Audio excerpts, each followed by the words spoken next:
Good morning, Guam. Hafaday, buenas, bananas of Zeus. On this Thursday morning, this public hearing conducted by the Committee on Education, Public Safety, and the Arts is called to order at 8:10 Chamorro Standard Time. Notice of the hearing was disseminated to all local media outlets on April 27, 2023, with a second notice provided on May 2nd, 2023. Notice of the hearing was also made known on the Guam Legislature's website and the Government of Guam Public Notices portal. This morning, the committee is holding a public hearing to hear and accept testimony on the appointment of the following members of the Guam Council on the Arts and Humanities Agency Board of Directors: Monica Okada Guzman to serve as member, Rolando Zepeda to serve as visual arts representative, and Simone Bollinger to serve as literature representative. Upon a conclusion of those appointments, we'll take a 5-minute recess before we hear and accept testimony on Evangeline Cepeda to serve as member of the Guam Academy Charter Schools Council, Christine Baleto to serve as a private business representative in an upper-level management position on the Guam Education Board of Directors, and Margarita Felicitas B. Angel as the retired teacher or school administrator of GDOE representative on the Guam Education Board of Directors. I'd like to welcome my colleagues joining us today, including my Vice Chair, Senator Chris Duenas, and also Senator Tom Fisher. Before we begin, I'd like to go over the general rules of conduct. No pulling hair, biting. Individuals testifying shall first be recognized by the chair before speaking and state their name for record-keeping purposes. Questions and testimony shall be confined to the substance or nature of the agenda. Personal inference as to the character or motive of any senator or individual testifying is not permitted. The chairperson of the committee may order the removal from a hearing any member of a legislator in Guam who fails to observe proper decorum pursuant to the 37th Guam Legislature's standing rules. Any violation of this general rule of conduct will result in the removal from the hearing by the host. We'll now proceed with discussions on the appointment of Ms. Monica Okada Guzman to serve as member of the Guam Council on the Arts and Humanities Board of Directors. We'll begin with those present here to present testimony on Ms. Okada Guzman's behalf before we hear from the appointee herself. So is there anyone here to testify on Monica's behalf? If not, then okay, come on up.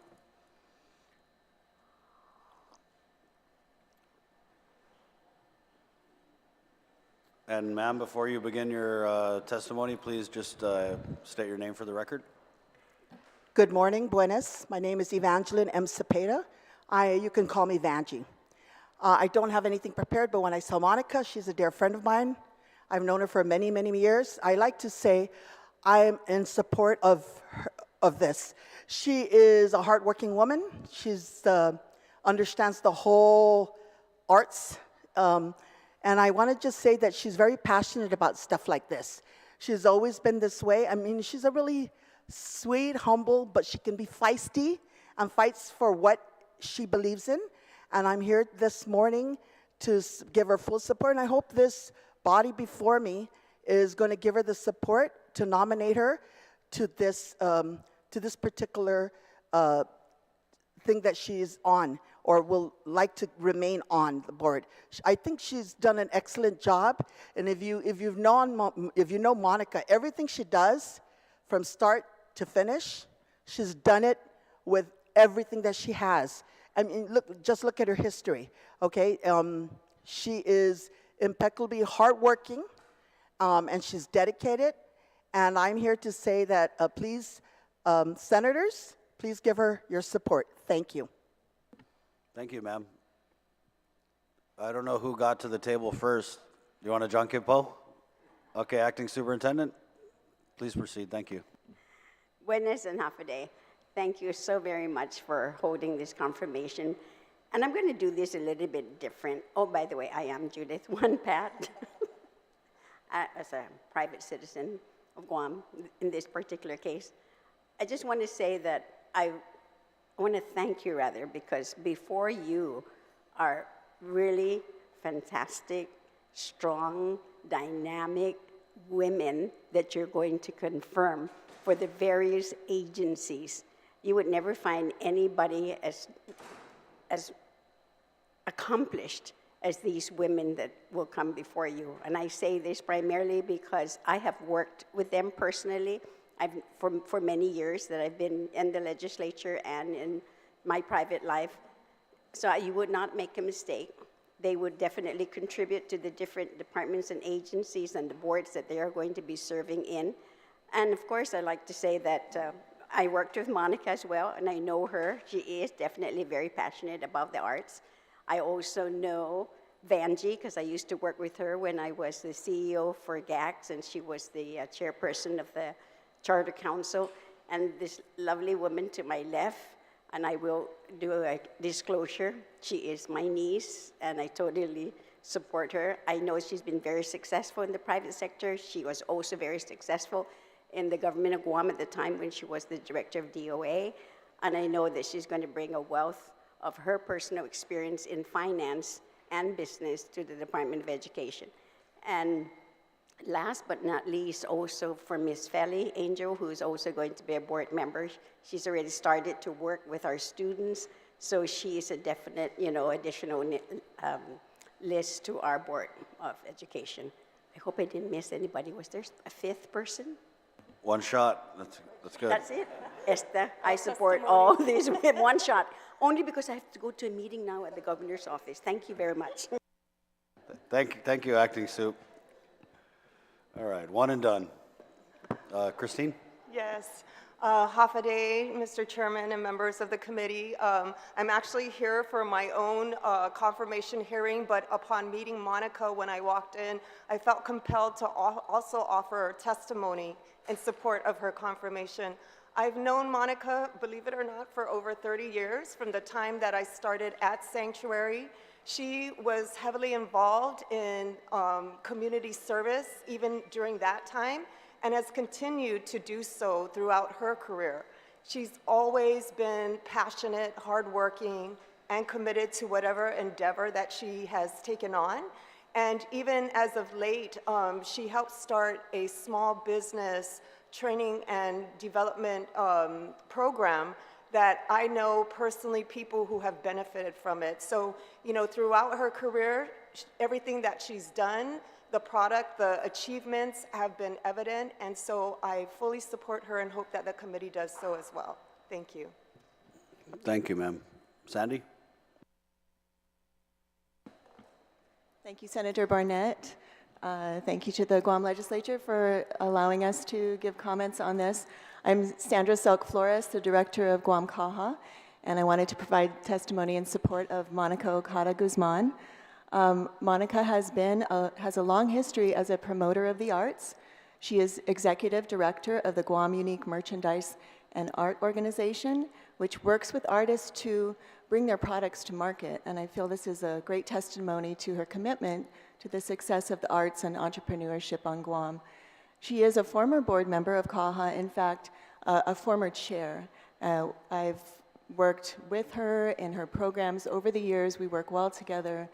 And she's very experienced in all the aspects of the agency's function. And so I wanted to just provide my support and say that her nomination would provide continuity and support for the agency. Thank you. Thank you, Sandy.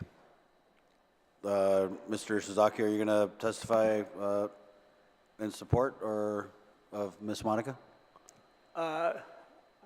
That's who we're on. Yes, We're doing a marathon Ms. hearing. Monica, but I'm also here to testify in support of Christine Baleto. Right. I might as well support Monica as well. Okay. So I didn't see her. Senator, we're starting with Monica. Okay. Okay. Oh, Monica is an outstanding citizen and loves Guam. And I served with her in the Agora board until she decided to quit, but that's okay. She has other plans, and so I think she's a great addition to our community, and she'll do a super job at anything Monica does. Thank you very much. Thank you, Senator. Now we'd like to hear from the appointee, if there's no one else to testify. Okay. Good morning, ma'am. So I guess we'd just like to first give you the floor if you have a prepared statement to read, and then we'll turn it over to the committee for questions. Thank you. And good morning. Hafade, good morning. Manana Sijuus, and Hafade to Senator Barnett, Senator Fisher, and Senator Duenas, and of course the members of the Committee on Education, Public Safety, and the Arts. Thank you for allowing me to be here this morning and for the opportunity to provide testimony to serve on the Board of Directors of the Guam Council on Arts and the Humanities. I would also like to thank Governor Lulu Guerrero and Lieutenant Governor Joshua Tenorio for this appointment. The arts and culture have always been important to me. As the daughter of a Chamorro teacher, I grew up watching my mom prepare her lesson plans, make empanada and banelas for her students, The passion and love for her work and our Chamorro language and culture was evident in everything she did. Growing up, I have always been surrounded by art-trepreneurs. Many of them are my best friends who share the many joys and challenges they have with their art. I have grown to understand the uniqueness of our culture and how the arts can express who we are at any given moment in time.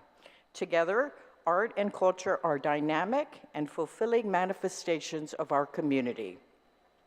I was fortunate to have served on the CAHA board as chair from 2007 to 2016. During my tenure, we had an active Percent of the Arts program.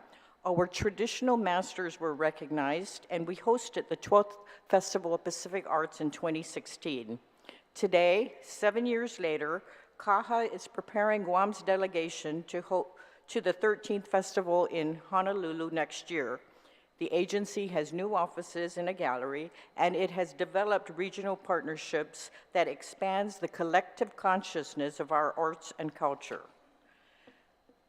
The mandate to serve our growing artisan and cultural communities remains a core priority for CAHA, and with the use of technology, we can reach a greater number of artists and cultural practitioners to continue providing them with support.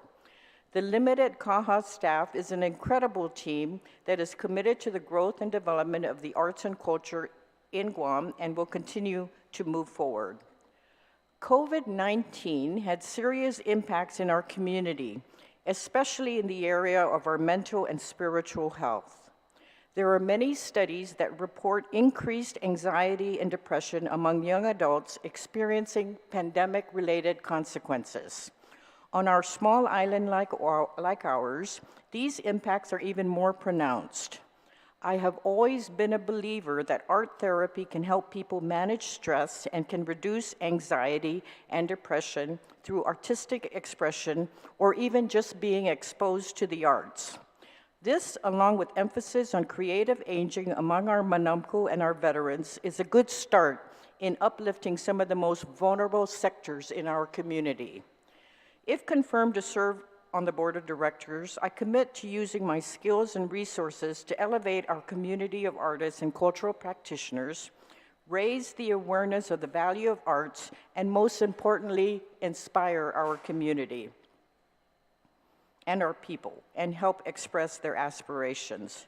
I hope you will give me the opportunity to serve once again on the board of directors of the Guam Council on the Arts and Humanities. Siju'us Ma'asi, and I welcome any questions. I would also like to take this opportunity to provide support to Ms. Simone Bollinger and Mr. Rolando Zepeda in their confirmation also to serve on the board. Thank you, Monica. I guess I had a couple questions, but I wanted to first ask, do you have any plans or do you believe that we should expand our traditional master's program to include maybe different disciplines, or do you feel there are any individuals or practices that we may have overlooked or we need to add to this great program? I believe that the master's program in itself is to recognize traditional masters, and I think that's a very critical part in preserving our culture. And other genres, like for example, contemporary arts or contemporary dance and all that stuff can be recognized in other forms, but to recognize our masters should be with traditional arts, traditional cultural arts. That's what I believe. Well, thank you. Would you be open to opening up the nomination process for traditional masters? Because, you know, just going around the island, I hear from a lot of different people. For example, there's a family I know that their grandfather was a very accomplished fisherman, and he would, when the Japanese came, he was, you know, to go and fish for the Japanese, and this guy's legendary fisherman skill, that kind of thing. Or would you be open to opening up the nomination process if that's how it works, or could you also maybe explain how it works? Absolutely. It's been, I believe the last masters that were recognized was before FESPAC. I can't remember if it was 2014 or 2015. The current law states that you open nominations, I think it's 1 per year or 4 in a 4-year span. I believe it's time. We're losing our masters. At one point, there was over 100 masters that were recognized. Now we're down to, I would say, maybe under 20. So it's really important that we move quickly to recognize those that are still with us so that they can continue in that preservation of that art form. I know that board member Frank Rabon has been working very hard to continue the program, and he, as the first recognized master of Chamorro dance, has a lot of experience and knowledge on that process, and I think he's done a lot of work. And yes, I agree. We should definitely open nominations like ASAP. What about a permanent home for Kaha? I honestly believe that we should have a permanent home for Kaha. And I know that one of the challenges is identifying property. It would be great if we could identify property in Agana. And then also working with other agencies that may be able to provide funding or support to build a permanent office and a gallery befitting of our artists. I know that Kaha has kind of pivoted a little bit from visual to performing arts, right, with the recent arrival of the dancers and stuff. In what ways do you think we can expand Kaha to recognize and share other kind of art disciplines with the public? Currently, the council receives funding from the National Endowment of the Arts, and I think that's matched also with local funding. And they have a part of that funding is used to provide grants to our artists and our practitioners. Utilizing some of those funds to recognize other genres would help in promoting those artistic disciplines. The visual arts, the literary arts, the traditional arts, the performing arts are all genres that need to be recognized. Having exhibitions and demonstrations also at the various fairs and festivals will also help in uplifting those artists. I know that you have a good relationship with the director, Miss Sandy. So can you just share with me before I turn it over to my colleagues, what are some of the ideas that the director has on her plate that you are interested in pursuing if you're confirmed to the board? I attended the last couple of CAHA board meetings, and there was a program that that the director really wanted to execute, and that was the Marianas Island International, the meet-off, Marianas International Dance Festival. And that was funded with corporate support and also with some funding that they received from the Western State Arts Federation. Those kinds of collaborations with other organizations to bring artists and from other countries to Guam will certainly help to expose our local artists to what's happening in the world. So that was one program that they did, and it just concluded last weekend. Okay, thank you, Monica. I'd like to also recognize Senator Tello Taitagui. Good morning. And I want to recognize the Vice Chair, Senator Chris Duenas, for any questions he may have. Senator? Mr. Chairman, and Monica, welcome back. I think that this is a wonderful appointment, and I thank the governor and lieutenant governor for making this appointment. You certainly have the experience. You brought out some early who's who to testify for you, and this is a little earlier hearing than we normally have, so I think that speaks well of you. Monica, I just got one question, and I'm probably going to give you an opportunity to boast a little bit here. I know you're not a boastful person, but the great program that you're operating now, GUMA, and one of the things when the tourist folks, we've been going over a number of hearings, and one of the things that we talked about in a confirmation hearing for Robert Hoffman is, you know, once again, we see our exit survey every time, and it always talks about culture and the need for more culture and cultural experiences. And I mentioned that, you know, in your presentation to many senators, what you presented under GUMA is the ability to build homegrown businesses throughout the villages around the island. So hopefully when we get that robust tourism again, that's going out and out of Tumon and around the island, I just wanted you to give an opportunity to talk about how these programs actually more than likely marry and can continue to make Kaha proliferate more by more cultural arts, artisans, and growing that at a grassroots level, and why that experience and your experience will bring much needed input in the board. Thank you, Senator Duenas. GUMA, Guam Unique Merchandise and Art, is a nonprofit organization. We're 10 years old this year, and it was actually born of the desire to assist and support our artists and cultural practitioners in their business plans. We started out with a partnership with DFS, and then we went out and got some grants so that we can provide entrepreneurial training and mentoring to our artisans and cultural producers. Since then, we have received additional grants and some funding, and thank you to the legislature for appropriating some funds to GUMA. With that money, we went into the villages, all 19 villages, and we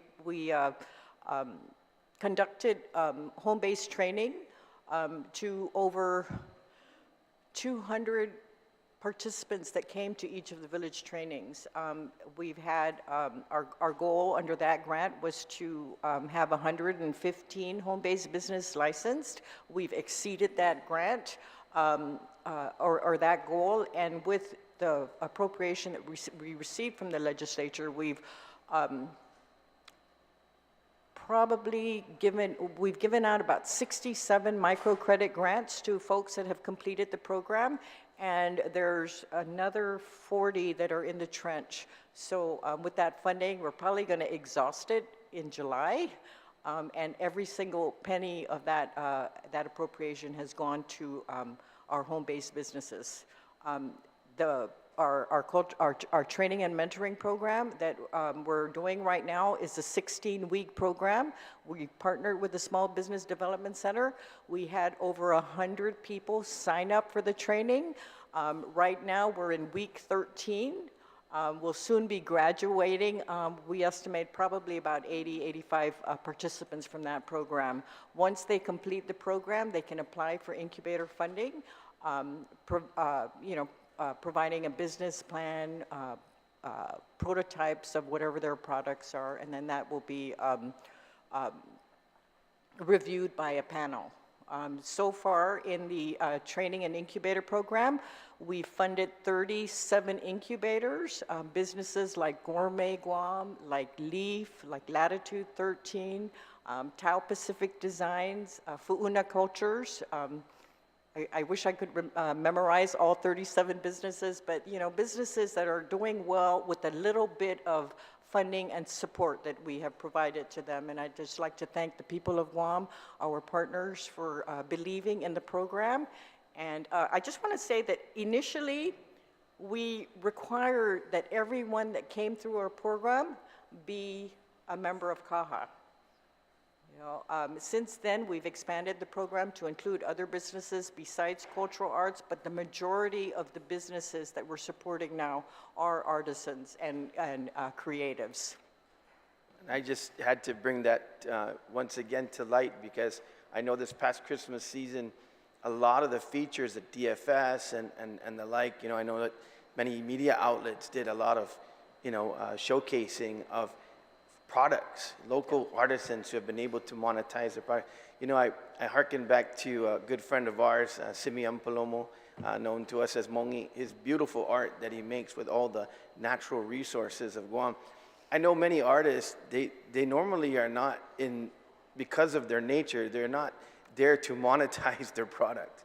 But then it really is organic a lot of times because it's people who love their work so much and say, I gotta pay you, I gotta compensate you for that work and that effort that you put in. Even Mongi at Eka Gardens now, I always told him, I said, that has to be a tour attraction. And he's like, no, Bobek, I don't wanna monetize, you know, something that I love, right? But I mean, when you see Eka Gardens and you see a lot of the Chamorro people that are really, you know, they love their island and they wanna continue to do something after retirement, he's not monetizing it, but the fact of the matter is that, you know, that's why I'm so grateful that you accepted the challenge and that I think Kaha will continue to grow. And once again, individuals who have a chance to make the connection between Guma and Kaha and the ability to have seed money to make their dreams come true, you know, after they've gotten all their artist qualities going, but then also realize, wow, I can make a living doing this too and help my family. So you certainly have my support and look forward to voting in the affirmative for your confirmation. Thank you for being willing to serve once again, Monica. Thank you, Senator. Thank you, Senator Dueñas. Senator Fisher. Thank you, Chair. I don't have any questions, Ms. Guzman. I would echo what both Chris's, I guess, have said. And I look forward to voting for you. Thank you. Thank you for your service. Thank you. Thank you, Senator Fisher. Senator Titagui? Good morning, Mr. Chair, and good morning to everyone that's here. Monica, it's always good to see you. You're one busy woman, I tell you. But, you know, I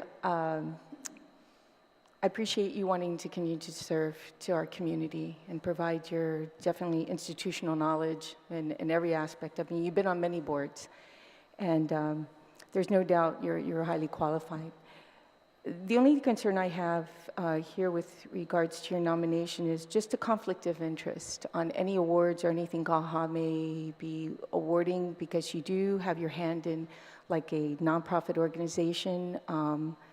Do you see any conflicts at all in what you have? Because you do own Galidi Group. Galidi is considered a company that goes out for grants, you know, provide things like that. So do you see any conflict at all? Absolutely not. I think the work that we're doing with Guma works hand in hand with what Kaha is doing, and it can be a very good partnership and collaboration. Guma, in the early days, did apply for Kaha grants, but we have not applied for a Kaha grant in like the last 5 or 6 years. Is there any stipulation in Kaha's bylaws or guidance on if a board member relieves their duty or no longer a board member, there's a certain amount of years they have to wait before obtaining a grant from Kaha? I would imagine that it's just the standard 1 year, I think. I'm not sure. About 1 year? Yeah. So Monica, FESPAC is next year. FESPAC, huge. It's going to be in Hawaii. And there's going to be a lot of money that's going to be needed for that to send our group to Hawaii. And I was wondering, what is your take on what's your position in Kaha? Are you going to be taking a huge role in this, considering you do have the expertise in FESPAC, many FESPACs actually. So what do you foresee this coming FESPAC next year? Well, the governor appointed me to chair the 2020 FESPAC committee, and I've already started meeting with the genre chairs. They had determined prior to my meeting with them, Kaha had determined that the delegation that was supposed to participate in 2020 would still participate in 2024. So what Kaha is doing now is they're reaching out to the delegates to confirm if there's still an interest in their participation. We're just at the beginning of the planning for it, and we're hoping that perhaps by August have a delegation that we could announce to the people of Guam. And how much does Kaha have in their coffer as far as funding for this FestPac, upcoming FestPac? I understand that for 2020, there was a legislative appropriation to utilize some of the percent of the arts money to assist with funding Guam's delegation to Hawaii. What is that percentage? And do you know that amount? I believe the appropriation back then was for 350,000. Because, and so that's another thing that we're doing now is we're revising the budget, and if we don't need to use all of that money, then of course we won't. But the current appropriation has 350,000. And that's how much you have in the account currently right now for Yes. FestPac for next year? Yes. Okay, are you planning on any kind of fundraiser? Because usually the delegations, get together and do a fundraiser for their tickets and stuff. So I think the first thing that we need to do is, reach out to corporate sponsors to see if they can assist in any of the needs of the delegation, and of course, there will be fundraisers. Okay. When is the first meeting for, excuse me, for FestPacs, the starting of FestPac and organizing the? I've had 2 meetings so far, and if I remember correctly, the committee meeting is the 3rd Thursday of the month at 3 o'clock at the Caja Gallery. At the office? Yes. Okay, Dean, 3rd Thursday. Is it open to the public? Of course. So there was a bill introduced, I believe, in the 35th Guam legislature, ensuring that funding for Caja is still there. I mean, people tend to want to dip into somebody else's funding source and take it for a while, and I was always concerned about Caja being raided, and I know that there's a certain percentage. Are you familiar with the law of taxes that are levied toward Caja? Which law? There's legislation that actually, it's already been in the books, that a certain percentage of taxes goes to Caja. Are you familiar with that?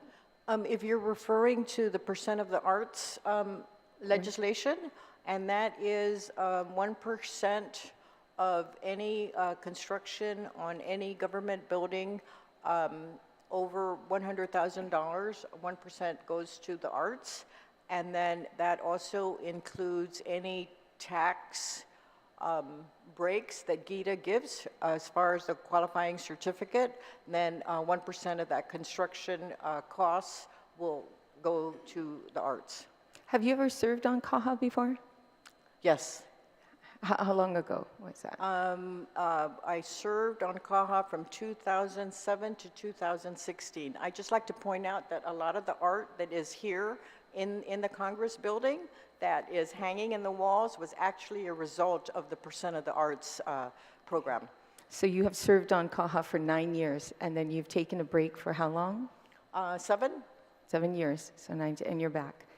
Okay, well, you can see the changes that Caja made or may not have made, and I hope that your term will bring some, like I said, institutional knowledge that you have, but also bring some new ideas to Caja on raising funding for this really important agency.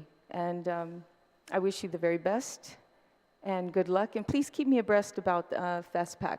I'm very interested in that. I've worked on it before when I was at GVB, so I'm looking forward to being a part of that too as well. So good luck to you, and of course to the Caja staff. Thank you so much for all your hard work and continuing to promote the culture and heritage of our island. Thank you.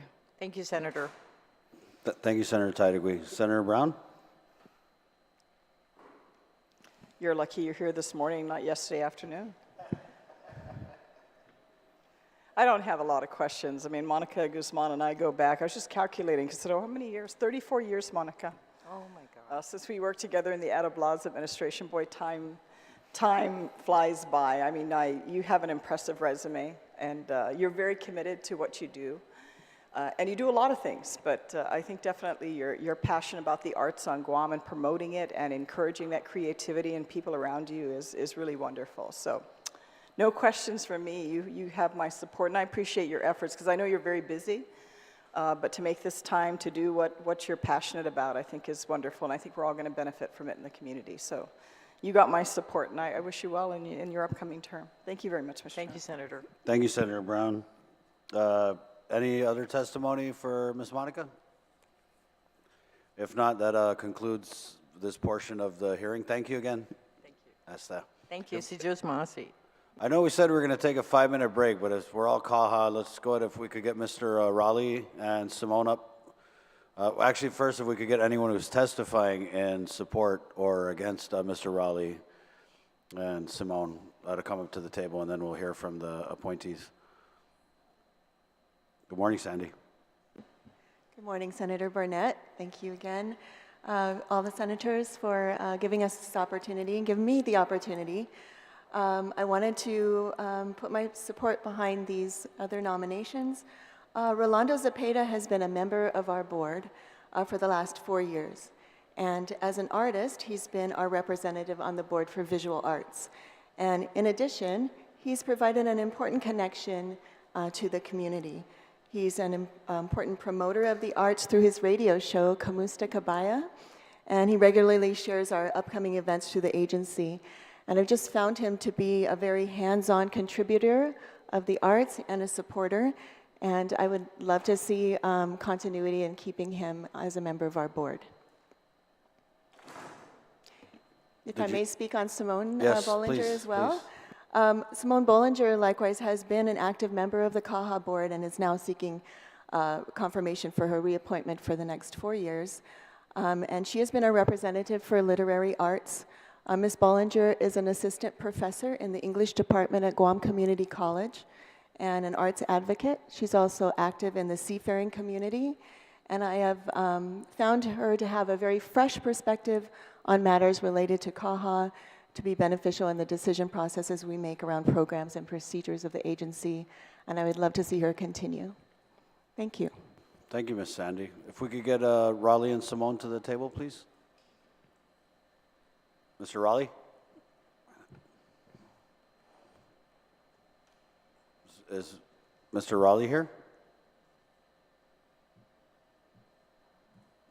Okay. Simone, did you want to provide an opening statement? Sure. Thank you. Buenas and half a day. Senators, thank you for having us today and hearing from everybody. I also support Ms. Monica Guzman. I was part of the last FESPAC delegation on the Publications Committee and was able to benefit a lot from the work that she did to support, to organize and support FESPAC. Duguahusi Simone Evangeline Perez Bollinger. I'm an assistant professor of English at Guam Community College and also the department chair. I also sit on the GCC Board of Trustees meetings as the faculty representative. At GCC, I've worked for the last 12 years with students on their appreciation of the craft and the technical skills and aspects necessary to develop their communication, both written and oral, but also to develop their understanding and appreciation of the value of writing to our community. It's an art form capable of changing minds and perspectives and also shaping our collective imagination. And so much like the other arts, writing and the discipline of publications plays an important role in our collective identity as people from Guam. I also have a deeper personal mission to have local voices in writing and other art forms at the forefront of education and community forums. Many of us didn't grow up reading local literature, and the research in language and literacy, which is my field, supports the importance of place-based resources and curriculum in developing reading comprehension, civic responsibility, and overall success in career and life. Current challenges require a strong sense of self, of our island and our region, and we achieve this in one way through reading and listening to local voices. To that end, I work in publications. I've published 2 children's books in Chamorro, and am the editor of 2 anthologies of local literature that are already published, with a third one step away from publication. We're waiting for the cover to be done, which was done with local GDOE language arts teachers through writing workshop, and then the development of their essays into a book. I do the anthologies as part of my work with Tatugi Motna, which is a local nonprofit that I co-founded to support literature and publications in the region. We are a small alternative press, and we are all work off passion on top of our day jobs, much like the work we do with CAHA as a board. I read, in that capacity, I read and present frequently at our local schools, especially during Chamorro Month and Library Week, which just ended. So that personal mission and the work that I do to support literature and the development of voices and writing is something that I bring to the agency. I joined CAHA a few years ago, and it allowed me to support the language arts in this new capacity, to work with the other board members, and of course the director and the staff, to bring my mission to this dynamic agency. It also allows me to learn about other arts. Within our English department at GCC, we've developed a Chamorro education and culture track, which supports Chamorro teachers. Part of that track and the philosophy there is that our local culture, Chamorro culture, has to be at the forefront of Chamorro education. And so we're developing, and I've just written, and it's going through the ranks of approval arts classes for traditional arts classes, where we'll use our masters as the instructors, so that our local arts and expressions of Chamorro art are maintained and taught within our school systems.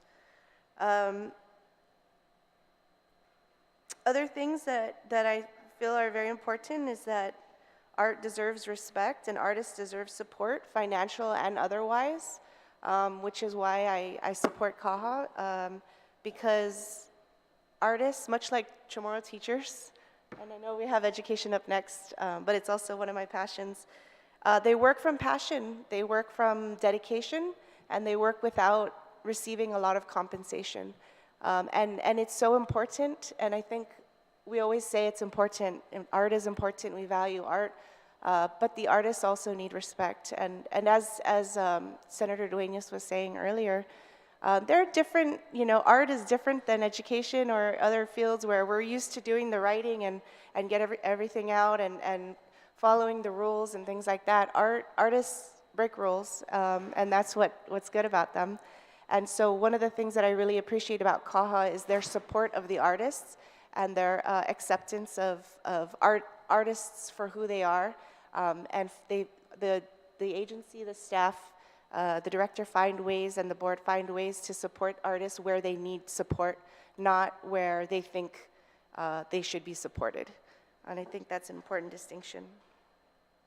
Just to go off one of your questions earlier, there were a lot of questions for Ms. Guzman, so I'll try to front load some of those, maybe some responses. I think that one thing that since I've been brought on to CAHA that I've been looking at is an alternative press, another alternative press. My organization is very small. There's 5 of us who actively work on it. But there's so much content to be published. There's so many stories. We have amazing stories. Our history is told through our stories, through our cultural practices. And I hope that in the next coming years, as my role to support the literary arts on CAHA, that's something that's important to me, and that I would like to find ways that we can incorporate that more beyond the grant cycle, where we do give grants to writers, of course, that apply and have good projects. If reappointed, I commit to bringing my experience and my curiosity to the agency and to the island in this role, and however I can serve. And I've enjoyed doing it so far and working with the board and the staff and the director, so thank you for your time. Thank you, Simone. I guess I would just first ask, and that was great testimony. I know we have the arts and kids, young people that love to paint, right? Draw pictures, do pottery. We foster love of reading with the youth, right? My kids love to read. I've always loved to read. What about writing and the literary arts? How do you feel that we can do more to encourage that in the youth? One of the things personally and with the nonprofit that we do that we can also support with CAHA is we hold a lot of writing workshops. When I go into schools, I just did library week at Carbolito. My daughter goes to Carbolito, and so they invited me. And I worked with all the fourth graders, and we did a found poetry exercise where I had my tutors and different people cut out phrases from magazines. And so these fourth graders, I gave some topics. I talked about poetry and breaking the rules in poetry because they're so used to sentences start with a capital letter. You know, it's fourth grade, right? So they're getting those conventions down. And they created their own poetry, and they were excited, and they were into it. And so I think students need more opportunity to write. Students, they need more time to do it, not just within their schools, but within their communities. And then they need samples of books. One of the things when I take my books into the schools and present to classes, they're very surprised to see that the book was written on Guam by a local author, and they're also very surprised to see images in the book that they recognize. So in one of the books, there's a beautiful 2-page spread of East Agana, which is one of, beautiful area along the ocean. And I always have them pick it out. Do you know where this is?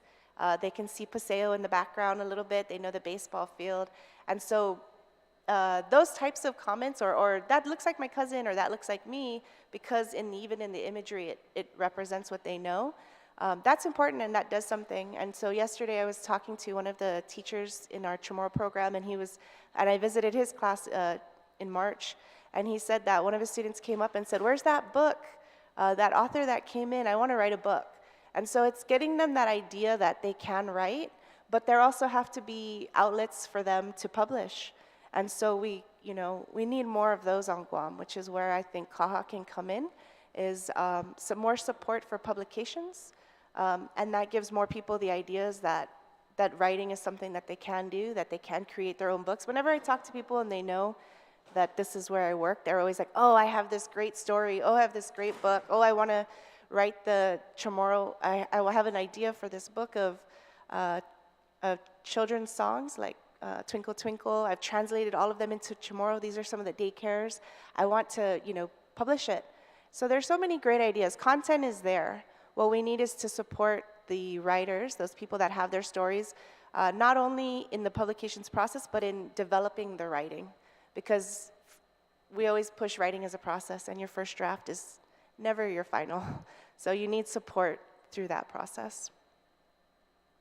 Thank you, Simone. Yeah, I got to say we come a long way from the days of the Chamorro teacher going to class with the Xerox book of the Guam legends with a plastic spiral, right? Yeah. We have one of the village bookshelves upstairs, and I go around to the schools all the time, and you're right, it really makes an impact when students can read and see their reflection in not just literature, but in the arts as well. And that was, part of the impetus for me when I was coming up as a comedian is we would always listen to these Hawaiian comedians, and I would always think, why are we listening? I mean, no offense to Hawaii, but, and I know we have some similarities, but I always thought there's so many things that are funny about Guam that we can do. And so I love this time that we're living in, and I love that you want to do more to enable these young voices through publication. But logistically, could you maybe share a little bit about how you think that could work under the CAHA umbrella, an alternative press?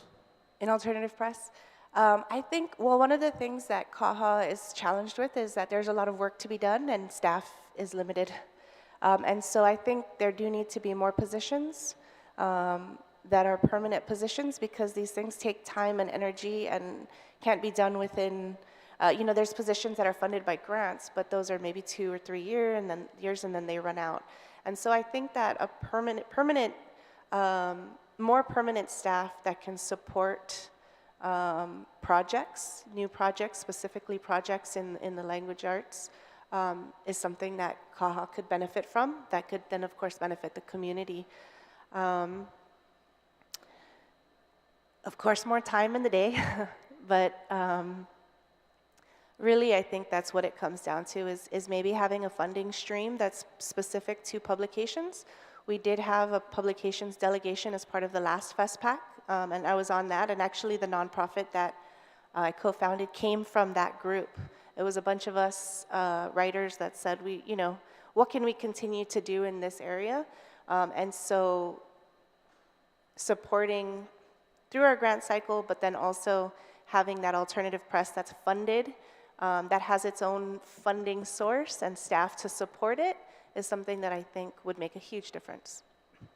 I just had one question about FestPac, because Ms. Monica was talking about the 2020 delegation, and a lot of them are trying to return in 2024. But as a board member, are you aware, are we opening it up for new artists? Because just when I think about the evolution in this 4-year period, it seems like Yeah. there's a lot of new voices and artists on the scene that maybe we would want to send over to Hawaii. Yeah, and people move. I think that's always the balancing act, right? Is there's a limited number of positions, and some areas and arts need more, and some, are individual.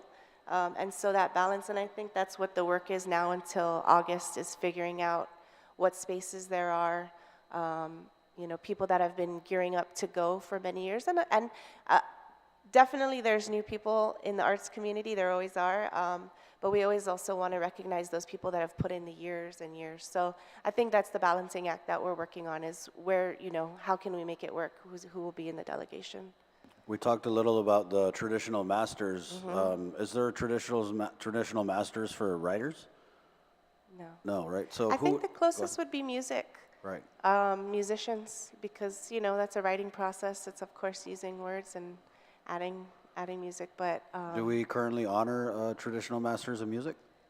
I don't think so. Is this All right, new music? I don't think we have any for music, but I was reminded that we do storytelling, the masters in storytelling, so oral. Yeah, I know. We have the posters up in the office, the Baleto, right? So do you think we should recognize traditional masters of song, maybe? Kind of seems like a... I think so. Yeah, right? Yeah, I think music is one of those ways that we learn language. I can sing way more Chamorro songs than I can speak Chamorro. And I've learned a lot of Chamorro through song. And so it's a learning tool, as a communication, as an art form, right? I think it's definitely important. There's so many great stories that I think would align with the traditional masters. Like my late grandmother's brother was... he was a songwriter, Tatananki, and he would trade songs for whiskey. And it was, he would play for like the soldiers, and then I think a lot of the songs that he wrote became some of the more traditional numbers that, it's funny, there's a little story about his wife was Margarita, and there's that song, Buenas noches, Margarita, right? And so the family always thought maybe it was kind of a nod to his wife. Funny song. But yeah, I think we should honor traditional masters of music. We have just a great history of musicians, right? Yeah, that's one of the... Canta Chamarita, right? Yes, yeah. Yeah, I know in my family, one of my great memories was my family's very musical, except for me, but they would play the spoons.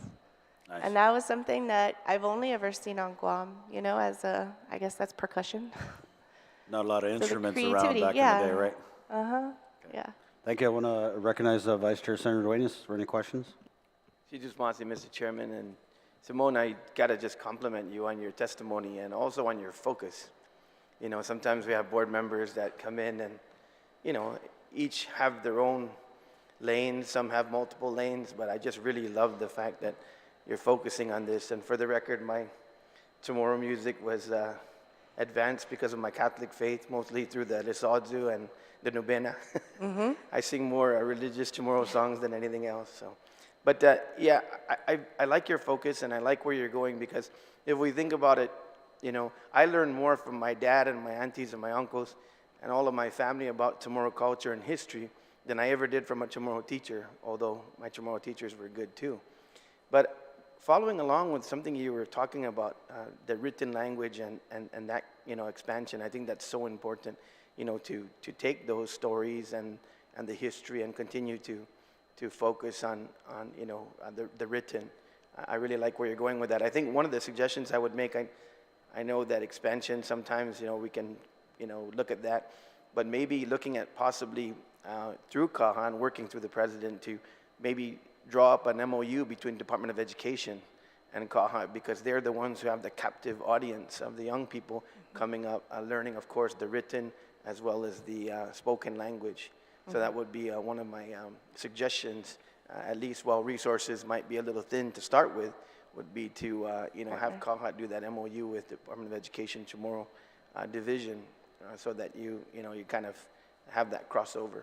I don't know how it could work, but just wanted to throw out as an idea. Oh, that's a great idea. I'm on a consortium right now with Jimmy Teria from Chamorro Studies, and Joe Sanchez is here. So I think already there's the foundation for that. That's a great idea. I'm thinking because they have also the resources, right? I mean, they have printing materials, they have the capability, and then of course, like I said, the captive audience. I don't want to belabor this morning. I think you certainly have served well from what I understand, and I like the focus, and I like the fact that you bring a mission to CAHA. So I don't have any concerns at this time. I'd like to defer to my members. And once again, thank you for your very comprehensive testimony. Very impressive. Thank you. Thank you, Senator Dueñas. Senator Fisher? Thank you, Mr. Chair. Good morning, ma'am. Morning. I don't think we've ever met. I'm Tom Fisher. And I'm just like Senator Dueñas was doing, I've been going through your employment history, looking at your prior service, the awards, professional involvement. It's very impressive. You have, it looks like, well, you have. You've spent a professional life of service to the island and to the university and to the people of Guam. I just, I very much admire your commitment to public service. So I look forward to supporting you. Thank you very much. Thank you, Senator Fisher. Senator Taitagui. Thank you, Mr. Chair. Good afternoon. How are you? Good. Thank you so much for stepping up to the plate and wanting to continue to serve our community of Guam, especially in something that means so much to me. You know, CAHA and Chamorro affairs have always been close to me. I grew up in the village of Inalahan, so where they continue to try and strive to keep our culture alive there, especially through language. I noticed that's your expertise in language, so I'm looking forward to seeing what kind of programs that CAHA can put out there with, and working with the Comisión as well, especially hand in hand toward their movement of our language and preserving it. Your testimony was thorough, shows a lot about what you want to do and what you have done. But I am curious, according to your application, there's a place in there that says accountant, Association of Government Accountants 40, under 40. What is that about? Are you also an accountant? No, that's not my strong area. That was an award that they do yearly, is a 40 leadership in government, 40 under 40. So I just turned 40 this year, but I think that was 2 years ago. And so that was just a recognition for the leadership roles that I've had at Guam Community College. I've been the Faculty Senate President for a couple terms, and then I'm currently the Faculty Union President and Department Chair, so that was just an award. So you were recognized? I was recognized, yes. For what particular, other than that you were part of these committees at the University of Guam, what in particular? At Guam Community College, as the Faculty Union President, I just successfully renegotiated our contract, our faculty contract, which is a pretty big deal. It's a 7-year contract, and I was the chief negotiator, and so me and a team of faculty negotiated with the board's team, which was administrators, and it was great. It was a really amazing experience. I like contracts and writing and reading, and so I think that's the strength that I bring to it, and I think, yeah, work like that. Yeah, I don't think people realize how important that is right now. I mean, the asset that you bring to CAHA, you know, understanding contract, You know, because much of the stuff that you do is going to entail contracts. And I'm very impressed with that, because if you received award for something that's been, you know, 7 years, you're absolutely right at GCC, you know, to go through that and under the guise of Mary Okada, who has, you know, a set of 5 eyes, you know, looking at something, you know. That's very impressive. So I hope you can continue to bring those skills to CAHA, especially when you're looking over contracts, agreements, when you're looking at policy that governs over CAHA, most especially. I was kind of alluding to Monica, hoping she would say that, well, CAHA is interested in providing policy to the legislature introduced to increase that percentage, because it's definitely needed. CAHA has been, it's enough that they keep going nomads, you know, from one location to another location, never finding a true home for CAHA. Well, the museum has a home. CAHA needs to also find a home. And somewhere that's stable, that we can continue to make it grow in that place instead of uprooting yourself all the time. So I greatly appreciate that about you, and I hope the staff and the other board members recognize the talent that you have with contracts. So I wish you the very best, and thank you again for serving for another 4 years, correct? Yes, thank you. Okay, my door is always open if there's anything you should ever need. I'm just one flight up from you. Thank Goodbye. you very much. Thank you. Thank you, Senator Tydegui. Senator Brown? Thank you, Mr. Chairman. Certainly good morning to you, Ms. Bollinger. Good morning. These are pleasant moments. We don't have them often at the legislature. You know, when you take things to at least a higher level of our community and our society, and the things that contribute to us at a higher level of awareness and appreciation, and certainly the arts do provide that. I don't have any questions. I know it's shocking. I don't have any questions for you. I looked over your submittal here in your resume, and the questions have already been asked from our colleagues. I certainly appreciate the fact that you're willing to extend yourself further. It's amazing how busy people are making time to even do more creative things in our community, and I think that's wonderful. You set a great example for all of us. I think we'd like to see more of it. So continued success on your reappointment, and we look forward to hearing great things of your work on the board. With that, Mr. Chair, I have no further comments. Thank you. Thank you, Senator Brown. Thank you, Senator Brown. Thank you, Simone, for your testimony. And if there's no further testimony, we'll consider the appointments of Ms. Monica Okada Guzman and Simone Bollinger duly heard. Sorry, have I been saying it wrong all this time? Okay, Bollinger, right? So we'll consider the appointments of the two ladies duly heard, and we'll schedule another hearing for Mr. Rolando Zepeda, who we weren't able to get a hold of here today. So again, that concludes this portion of the public hearing. We're going to take is it okay if we take a 5-minute recess real quick, and then we'll go ahead and hear the other appointments on the agenda. Thank you. Sido Sumasi.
And we are back from our tomorrow 5 minutes recess. This public hearing will now reconvene for the Committee on Education, Public Safety, and the Arts to hear and accept testimony on the appointment of Evangeline Cepeda to serve as member of the Guam Academy Charter Schools Council. Are there any participants here to speak in favor or against this nomination? Please approach the table. Yeah. And again, we're hearing the nomination of Evangeline Cepeda to the Guam Academy Charter Schools Council. Ma'am, if you don't mind just stating your name for the record and then proceed with your testimony. Absolutely. My name is Nadine Zepeda. Thank you, Your Honorable Senator and Chairperson, Chris Barnett, and the other senators that are here. My name is Nadine Cepeda. I'm a sibling of Evangeline Cepeda. I'm here in support of my sister to sit in for the Academy Charter School Council for one of the charter schools. She has been serving for the last 3 years, but previously we talk about record. She's been committed and has been an ongoing public server and is committed to this community. She has served in varieties of different boards, as well as partaking in different roles in different capacities. Again, truly, she was elected at the years ago as a member of Guam Board of Education, and she continues to have the passion to try to make a difference. Our community does not have enough people who want to serve. It's hard to be a public servant, not getting paid, but it's more about what can you give and how can you make a change.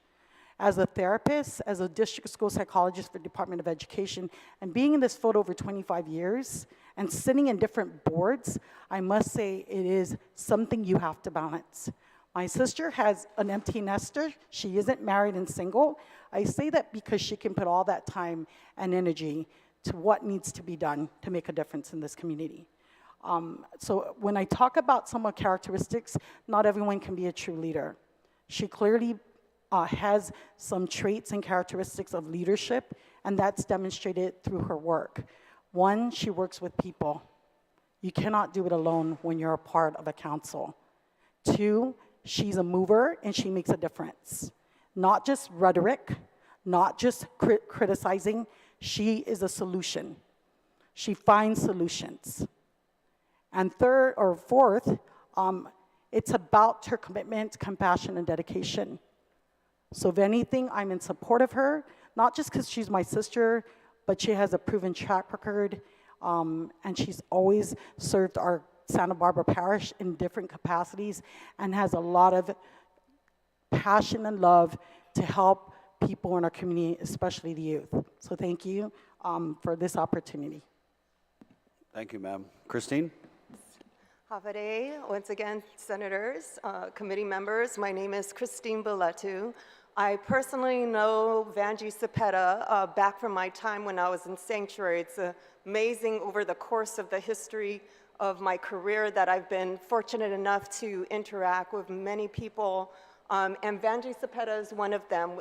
She was at GDOE at the time, so I've come to ask for the confirmation of her to serve on the council based on my personal knowledge of her character and her work ethic. At the time that she was with GDOE and I was with Sanctuary, we worked very closely to get grants and support for the young children who were going through a difficult time. Many programs at Sanctuary were developed because of that collaboration.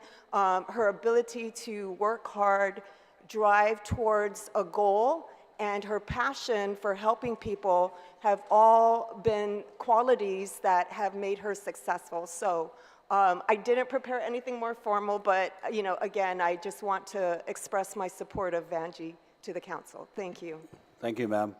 Mr. Joe Sanchez? Thank you. Good morning, Mr. Chair and Senators. My name is Joe Sanchez. I'm the Deputy Superintendent of Curriculum and Instruction for the Guam Department of Education, and I'd like to offer my support for Ms. Evangeline Cepeda for her appointment to the Charter School Board. I first met Ms. Vangie when she was a member of the Guam Education Board, and I was a starting administrator, and I found her to be always a strong supporter of students and our teachers. She knew how to work well with our leadership and employees, even through controversial circumstances. I remember specifically about pay raises and budget matters where she was never one to shy away from engaging with us. Charter schools are an important part of any comprehensive and healthy educational community. They are not in competition with public schools, but in fact a complement to our work. They allow for educators to explore new, innovative, sometimes controversial approaches to curriculum, instructional strategies, and resources that may later be considered for others to implement upon their success. Ms. Vanjie understands this, especially with her experience with the Guam Department of Education Board, and is committed to supporting all charter schools while at the same time promoting the strengths and collaboration and relationships between charter schools and all other public schools. I humbly ask for your consideration of her reappointment. Thank you, Mr. Sanchez. Is there any more testimony for or against Evangeline Cepeda? Thank you so much for your testimony. Evangeline, if you could come up.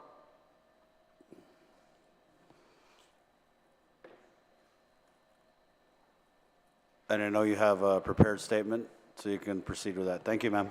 Thank you. Hafa good morning. Buenas. Senator Barnett, Senator Duenas, Senator Fisher, Senator Kinata, and the two women on this body. Thank you very much. Senator Joanne Brown and Senator Tello Taitigui. My name is Evangeline Cepeda, and as you know, I just want to thank the three. I didn't inform anybody about today. I just wanted to humbly come here, state my service, that I want to thank Governor Lou Leon Guerrero and Lieutenant Governor Joshua Tenorio for believing in me and having me be reappointed to this. And with this body here, I ask for your confidence to just serve the Guam Academy Charter School Council. It's been 4 years. I'll correct my sister Nadine because she's the educated and the smart one in the family. But I've served for 4 years. On my first year of entering into the council, I was elected by my peers of the council to be vice chair. Totally clueless. I came on board and I said, okay, let's run with this. The following year, my council members believed in me and voted me to be chair. It's not what I signed up for, but okay, I'm going to take it. I went and ran with it. And so my job is to work hard. I have nothing to benefit from this. My children are graduated. I'm just very passionate about helping and serving in this capacity. It's a thankless job. And as Senator Barnett would know, I'm very passionate. He just got on board and I'm demanding to meet with him about the charter schools. It's what I'm here to do. And I just like to say that with the charter schools, there's been positive stuff since we've been on board. And when I say we, I'm a team player. So the council, the board of trustees, all the way down to each of the 4 charter schools. We have a new charter school, iLearn. When we came on board, we've eliminated all prior year obligations. Every school had prior year obligations, sometimes going back 3 years.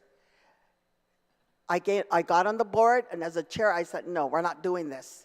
I'm not going to meet Senator Joe Eston Augustine again, and Senator Tello Taitigui, and Senator Joanne Brown, and have them ask me the same thing. We're going to pay out everything. Oh, now we only have CFA that we have to work with, and we're working on that. And then we have a new charter school come on board, Career Tech. Success story in itself. Started with 7. Everyone was asking, 7, how are they going to survive? They've survived. They've grown. And it's a vocational school. It's like how VOTEC used to, GCC, the old days, where it's skill.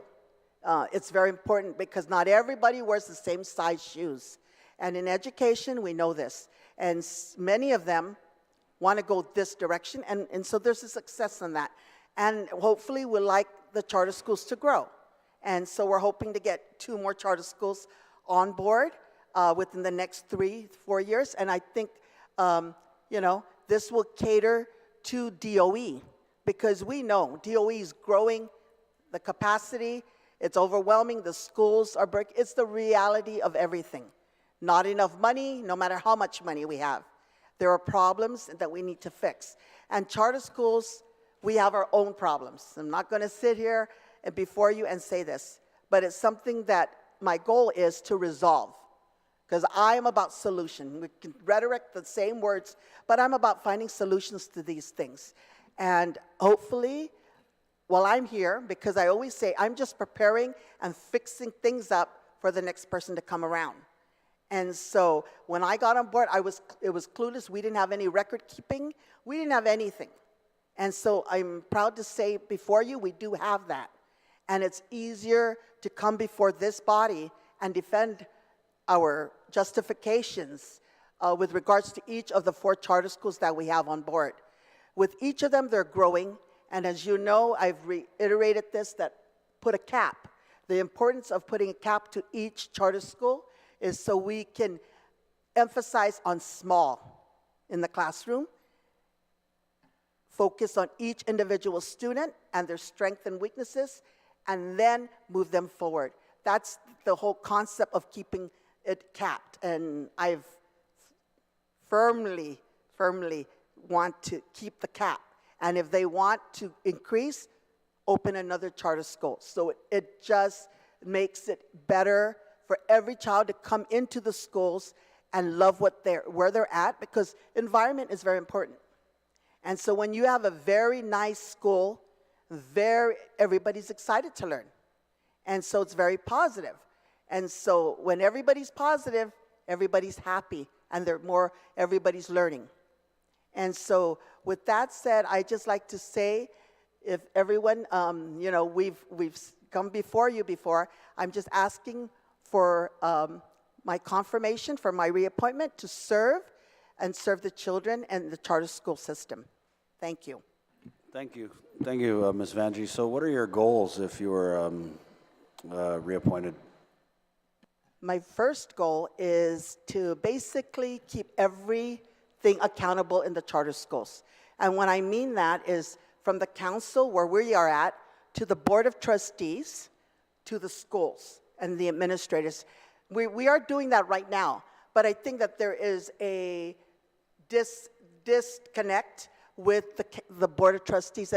And don't get me wrong, senators, the board of trustees should be totally autonomized, should stay and remain that way. That is why there is certain success in the charter schools. But we're using the people's money. And as Joanne Brown has always said, Senator, the money has to be accountable. The money has to be accountable. So with that, I like to basically bring to you on a roundtable very soon to have the council at least twice a year, semi-annually, have a report justifying what the Board of Trustees are doing with the money, because the Board of Trustees do day in, day out. They're the micromanager. They ensure that these schools are the charter schools are supposed to do what they're supposed to do. We don't have that as far as the law is concerned. I can't go in there and demand anything. I can ask for certain things that is required under the council, but I'm not going to step on anybody's toes because I'm not in no purview or power to do so. So I like maybe semi-annually to have the Board of Trustees report to the council with regards and related to budget, funding, so it's easier for me when it's budget time that I come before you, that I am prepared, and that I know every dollar and what it's accounted for. I don't have that today. That's the first thing. The second thing is to have each charter school, each and every charter school, give a justification with regards to their student, because right now it's at 7.5, okay? Bless you, Senator. 7.5 per student pupil. That already takes away from the DOE system, which they are at $12 per student pupil, okay? That is supposed to decrease the budget, okay? If it doesn't, that's the whole process. That's the way it should be. I like to put a cap to each school. Right now, there's a cap, and I'm only saying that I can enforce that as a council chair, but it's nothing in law that says, okay, there's a cap per charter school. So that's the second thing I'd like to implement. It's the cap to each charter school. And then the third, at least I like to do with the charter schools, is I like each charter school, which we are kind of doing now, but I like it to be part of the law, is that each charter school has a specific trait, like Guam Academy. It's a DI program. You got iLearn, which is a robotics, okay? And then you've got CIFA, which is science and math. And then you've got Career Tech, which is more skilled, and they emphasize on mathematics. These things, I like them to bring to the floor so we are fully aware of the success. They're not doing that. I like to enforce that. So when we come before this body, we can give success stories in black and white. And so these are the amazing things. I like to also bring up that all of them are accredited. Okay? So that's something to be proud of, 6 years. And so you know this, that all of the charter schools are accredited, which is amazing. And they're performing at its best. So those are the three things I'd like to implement.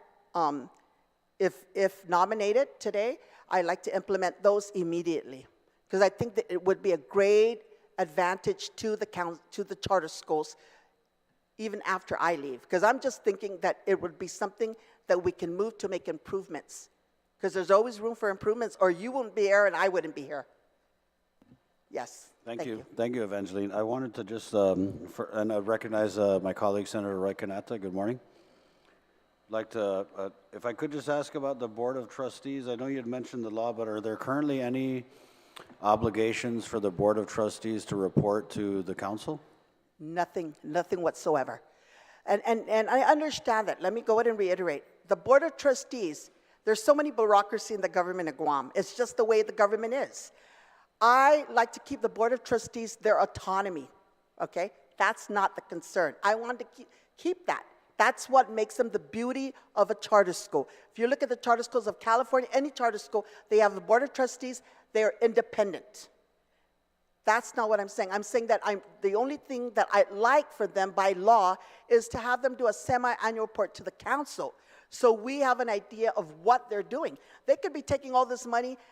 When I came on board as a council, 2 schools were in a lawsuit, okay? That was almost 2 years on a lawsuit.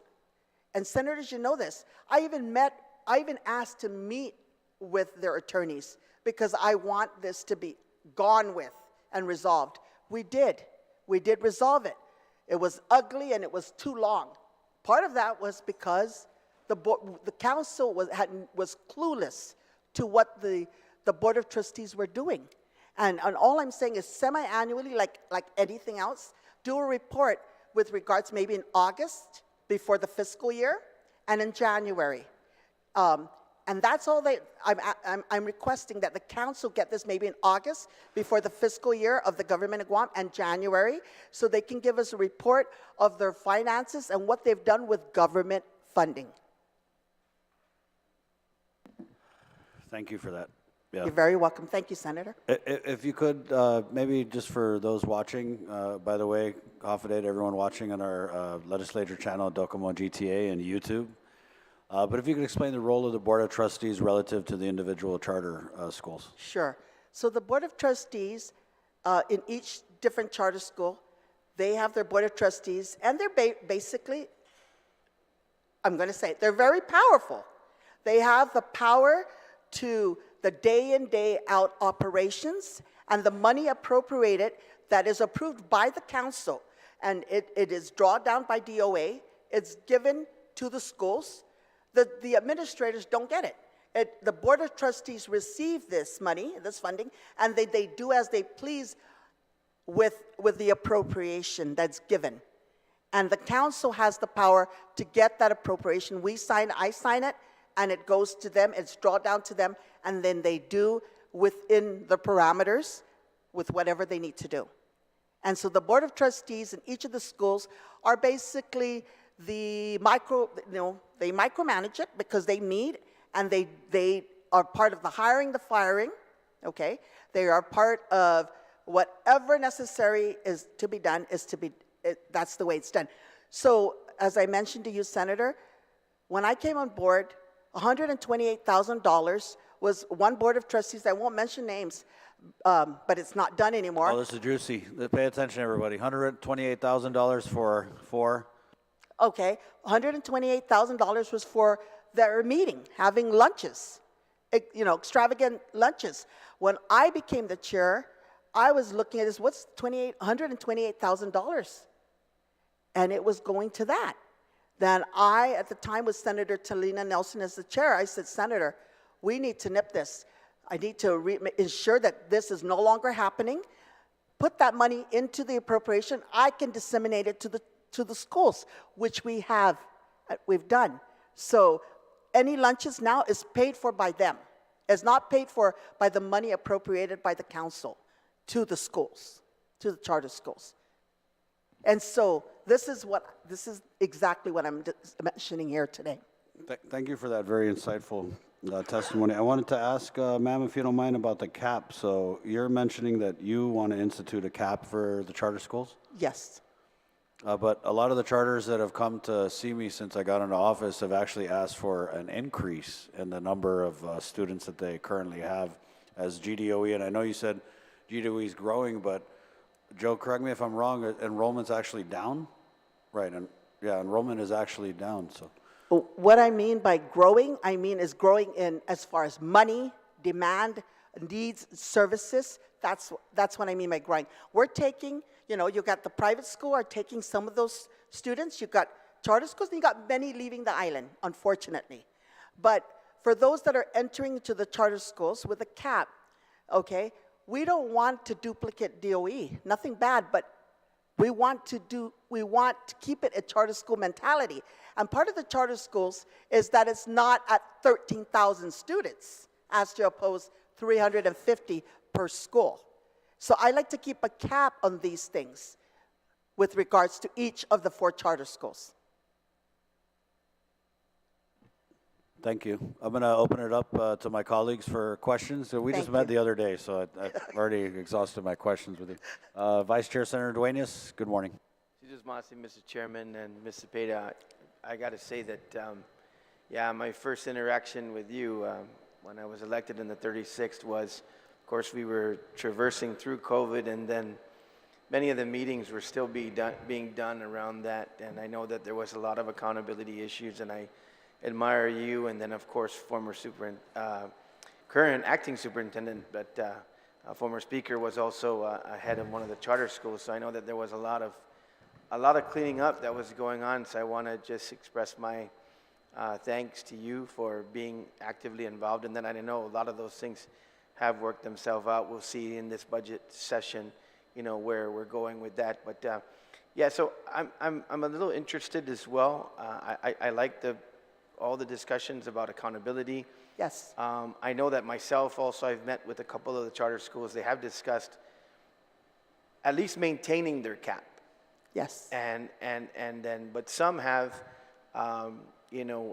asked to increase. But I think that this should be a fundamental discussion during the budget process, because what I like that you're discussing on the report on a semi-annual basis is the opportunity to measure the success. Yes. I know that anecdotally, everybody that I meet, most of their children that are in charter schools, they're extremely excited. And they're mentioning that, their children are learning well, it's a good learning environment, and the successes are there. I guess we'll do that through the budget process too. But I guess my only question to you would really be, in terms of your tenure, what has been your most difficult over the last several years that you've been, and like you said, you went from vice chair to chair, and then what is one thing you definitely want to improve? I like to improve, I'm going to say with the 4 charter schools, each of their personnel works cohesively with each other. The great thing about the charter school, I need to say, Senator Duenas, in regards to this, is like, if you go from Guam Academy and you leave there and you go to iLearn, they work this out where iLearn goes into CIFA, and then many of them go back to Guam Academy to graduate, or they now choose to go to career tech. So there is a cohesive working relationship with each of the 4 charter schools. What I'd like to see is I would love to see 2 more charter schools come in and cater to liberal arts and cater to others, because we have like the math that they're emphasizing on, robotics. I like to see others, because some parents have expressed that their child is extremely good in math, and they really want to focus on that. And unfortunately, the schools are the only school that is a charter school that is from beginning to end is Guam Academy, which is DI instruction. And so I'd like to see maybe 1 or 2 other charter schools go into that direction. I think that would be really good for the charter schools. I think the day-to-day problems that we have, I think we can fix it, and there's always room for improvement. But that's what I'd like to see going into my next few years, if nominated today. I think that's very insightful, because I've heard that too. Right now, the fluidity really is the flow, and they can only go as high as where that level is, and they need to articulate to the next charter school that would take them up through graduation. So I think you're on the right track. I mean, it sounds like it's going to be more planning. Yes. And, of course, I think we always got to do it in concert with DOE, but I'm sure they're happy too, we've got to have this diversification. I mean, it's proven to work well, and I know that at least I've come from a family of teachers. Yes. And I think maybe Joe can appreciate this. One of the things I think the charter schools have done is that you've got, like you said, nobody wears the same size shoes. You've got all kinds of different levels of individuals in schools that need different kind of training and experience. That's why DOE is so diverse, but these are focused. And I'm understanding most of the kids that are coming into these charter schools, they're prepared, they're ready to accelerate through the curriculum and the like, because their educational structure is very, very sound and very fundamental. So I appreciate where you're going with that, and I think that's what we'll hear possibly in the presentation of the budget, and maybe that's part of the report that's due in terms of discussing the articulation through the system and refining it to where those kids can thrive all the way through moving into higher education afterwards. I appreciate your energy, and I also appreciate the fact that I've seen you at the round tables and the others. I mean, you take an initiative to interject, even though you're not particularly on the hot seat. And so I wanted to say thank you for that advocacy. It certainly bodes well for your nomination. So thank you, that's all Senator. I have, Mr. Chairman. Thank you, Vice Senator Titleguy. Thank you, Mr. Chair. My colleagues know that I'm not one to come out very much and say straight out, I support your nomination. Thank you, Senator. Yeah, it's rare I do that, but for you, Vange, I've seen the work you've done. You're amazing. Your energy, you're constantly on top of things. I'm just so happy to see that you want to continue to serve. Thank you, Senator. So you have my full support. You have an amazing family as well. And what's so impressive that you not only have the private sector, you had the public sector, and then of course you had a family member here testifying in your favor. You've covered all angles, and that's something I've always expected from you. Yeah. Always bringing your A game. Thank you. And I greatly, greatly appreciate. The only thing I have to say is, Ange, please, you really do so much. You give 120%. So I hope that you take a little bit of that percentage and take time for yourself.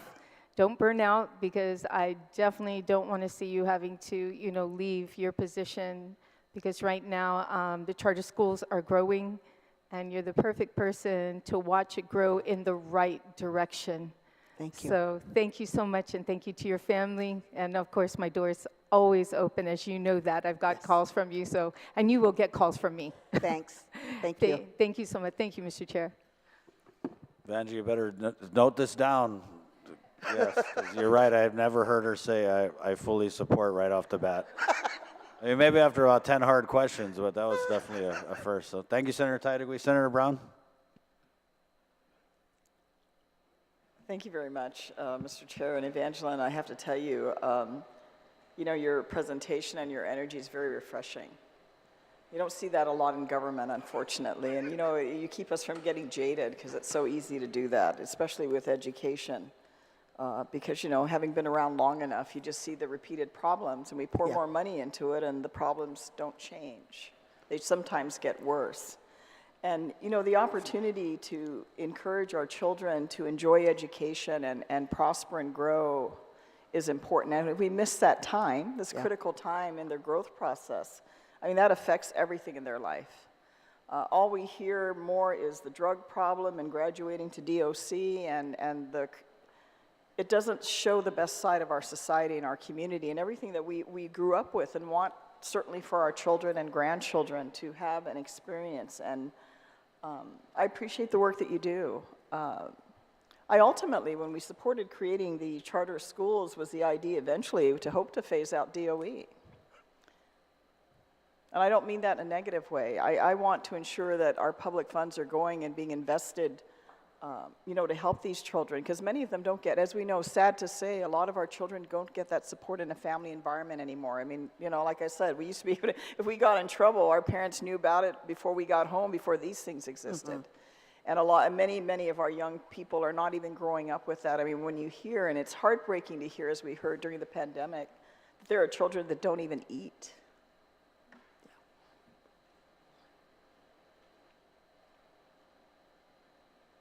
And the fact that that could happen in our community is just very disturbing, because you're like, oh my God, really, with all that we have children in our community, because whatever the situation with their family, don't even eat a meal because they don't come to school. And I think we want to improve on that. And by all means, we have an obligation to do so.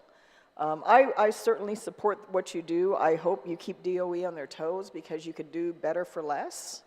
And I think that puts the bar up for them, the expectation of better performance, because they do get paid more. My son goes to private school, and his teachers, I'm very impressed with them as well, and they don't get paid anywhere near. And they're not there, obviously, for the money, because if they were, they could take their credentials and go and teach in the public school system. But it's the community that is created, and the environment that these children are growing up in, that makes such a difference, that provides that support for them. That makes them want to go to school and spend time and be with their classmates and do all these exciting things. And it makes such a difference, because we had that opportunity. And that's what hopefully has gotten us to where we're at. I mean, you're a Notre Dame grad. You're only a year behind me. So we probably crossed paths in the last 42, 43 years. It's been that long. But I wish you well. I want to see more of what you do, and see the continued improvement and growth in our charter schools. More importantly, the accountability in our charter schools, because I'm concerned as time goes on and as our chairman continues to pursue the issues with our public education, you know, we're going to see a lot more problems coming, and that's disturbing, because at some point you think if we've done it long enough, we should be good at it, and we're not there. You know, we're not there yet. So you certainly also have my support, and I wish you continued success, and I appreciate the continued engagement and the energy and the drive and the commitment. Because that's something you can't give somebody.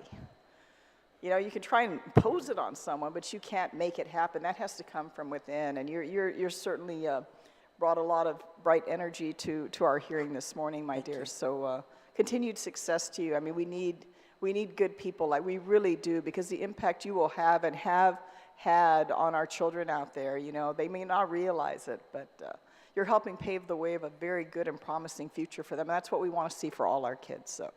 Congratulations in advance on your vote and reconfirmation, and thank you again for your service. Thank you, Mr. Chairman. Thank you, Senator Brown. Senator Kanata? Congratulations. Good morning. Good morning, Ms. Senator. Zepeda, I don't think we have much questions or issues with you. I think you're more like a mama bear to the charter school. You want to see more transparent activities. You want to make sure that the children are being educated and having a fully vetted education system. So, you know, with that being said, I wish you all the best, and let us know what we can do to help you in aid of all of your future endeavors. I'm sure your oversight chair of education is right behind you. He likes juicy things, so, you know, we're here to support you in any way we can, okay? Thank Have a you. great day and God bless. Thank you. Thank you very much, Senator Kanata. Definitely love the juicy things. We're good, I think we're good? You're good? Okay. So Evangeline, we consider your appointment duly heard, and we look forward to voting on your nomination on the floor. Thank you, senators, for being present. Appreciate it. Thank you very much. Okay. And we're going to move right into our last hearing. We actually heard from nominee Margarita Felicitas B. Angel, who was nominated as a retired teacher school administrator of GDOE, representative of the Guam Education Board of Directors. She is under the weather and she is not able to attend, so we're going to go ahead and reschedule another hearing for her. And so we'll now move on to the nomination of the appointment of Christine Baleto to serve as upper-level management position and private business representative of the Guam Education Board of Directors. If there's anyone to testify on or in support or against Christine's nomination, please approach the table.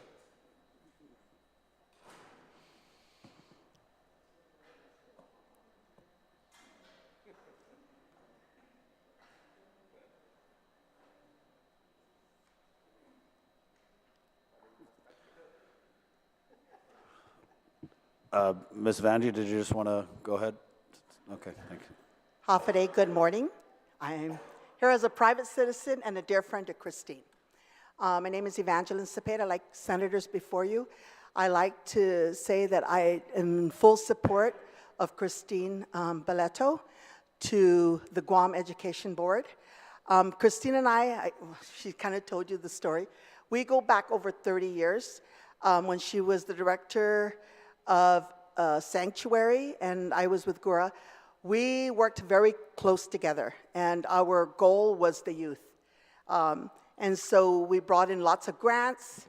We were, as they would say, grassroots out there to ensure that these kids that were troubled were being assisted.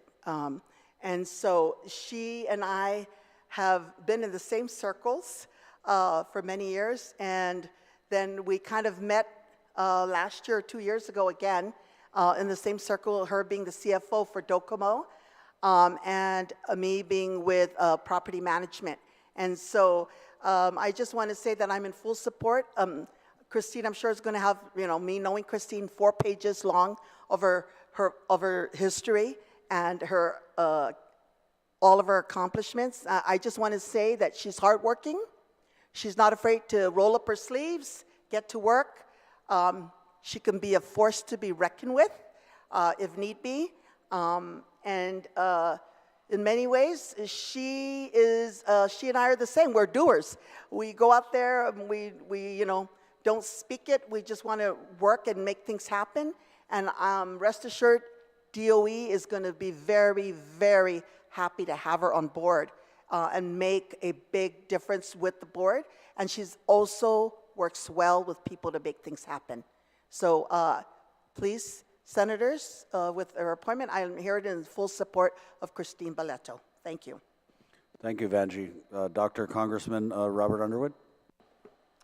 Buenos dias, Hafade Todos Hamdu. Thank you very much, Mr. Chairman. My testimony is sort of risky because I'm testifying on behalf of myself and Narissa. And I don't know whether that's, and she's home watching. I'm going to need something in writing from Narissa. So she's watching. So this letter is actually from both of us. We are testing on behalf of Ms. Christine Belletto on the basis of our friendship, but more importantly as professional educators.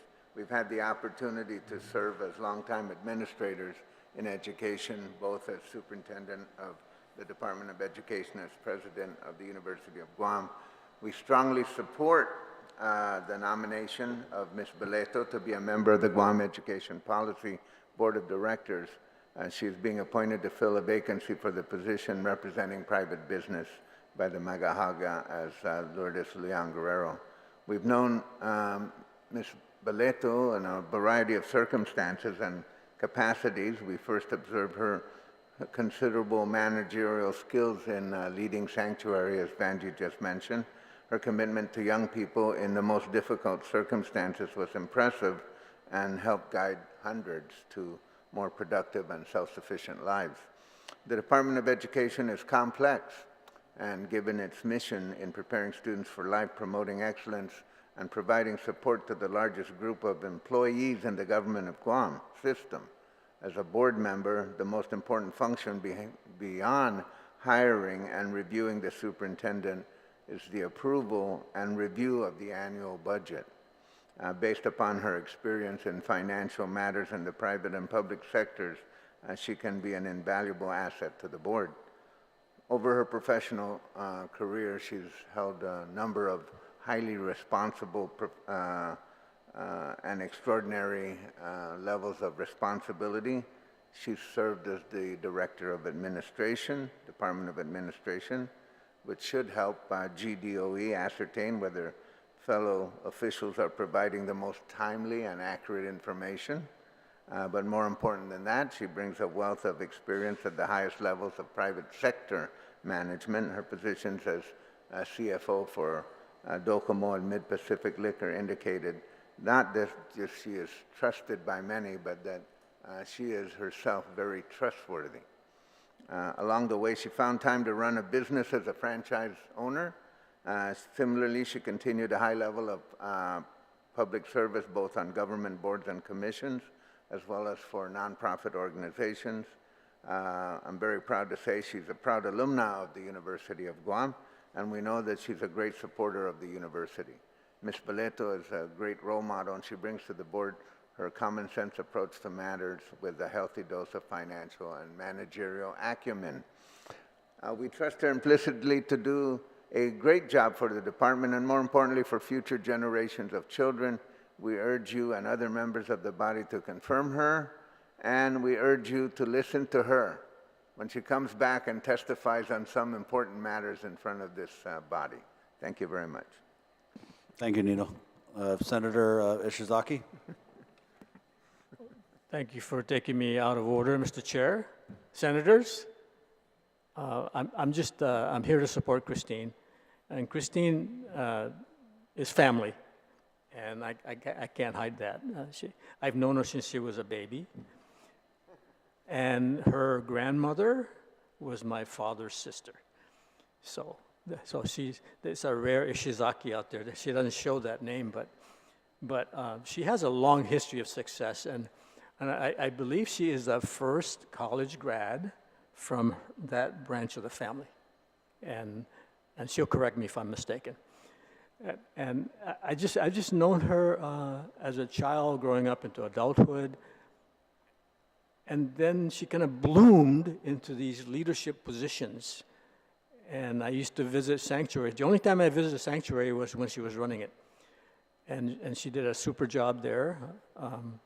And she's done other great things in private sector, in government, and as nonprofit. And I know of nobody better qualified, I think, to find ways to help our education system. And I have full faith and confidence in her. I trust her. She's honest, she's hardworking, she's intelligent, and she is a problem solver. So I fully endorse her, and I hope you folks will support her confirmation. Thank you. Thank you, Senator. Mr. Sanchez?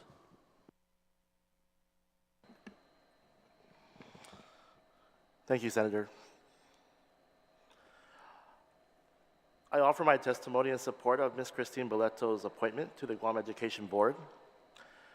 I first met Ms. Christine many years back as a teacher, when I was a teacher, when she was the chairperson of the Juvenile Justice Advisory Committee for DYA.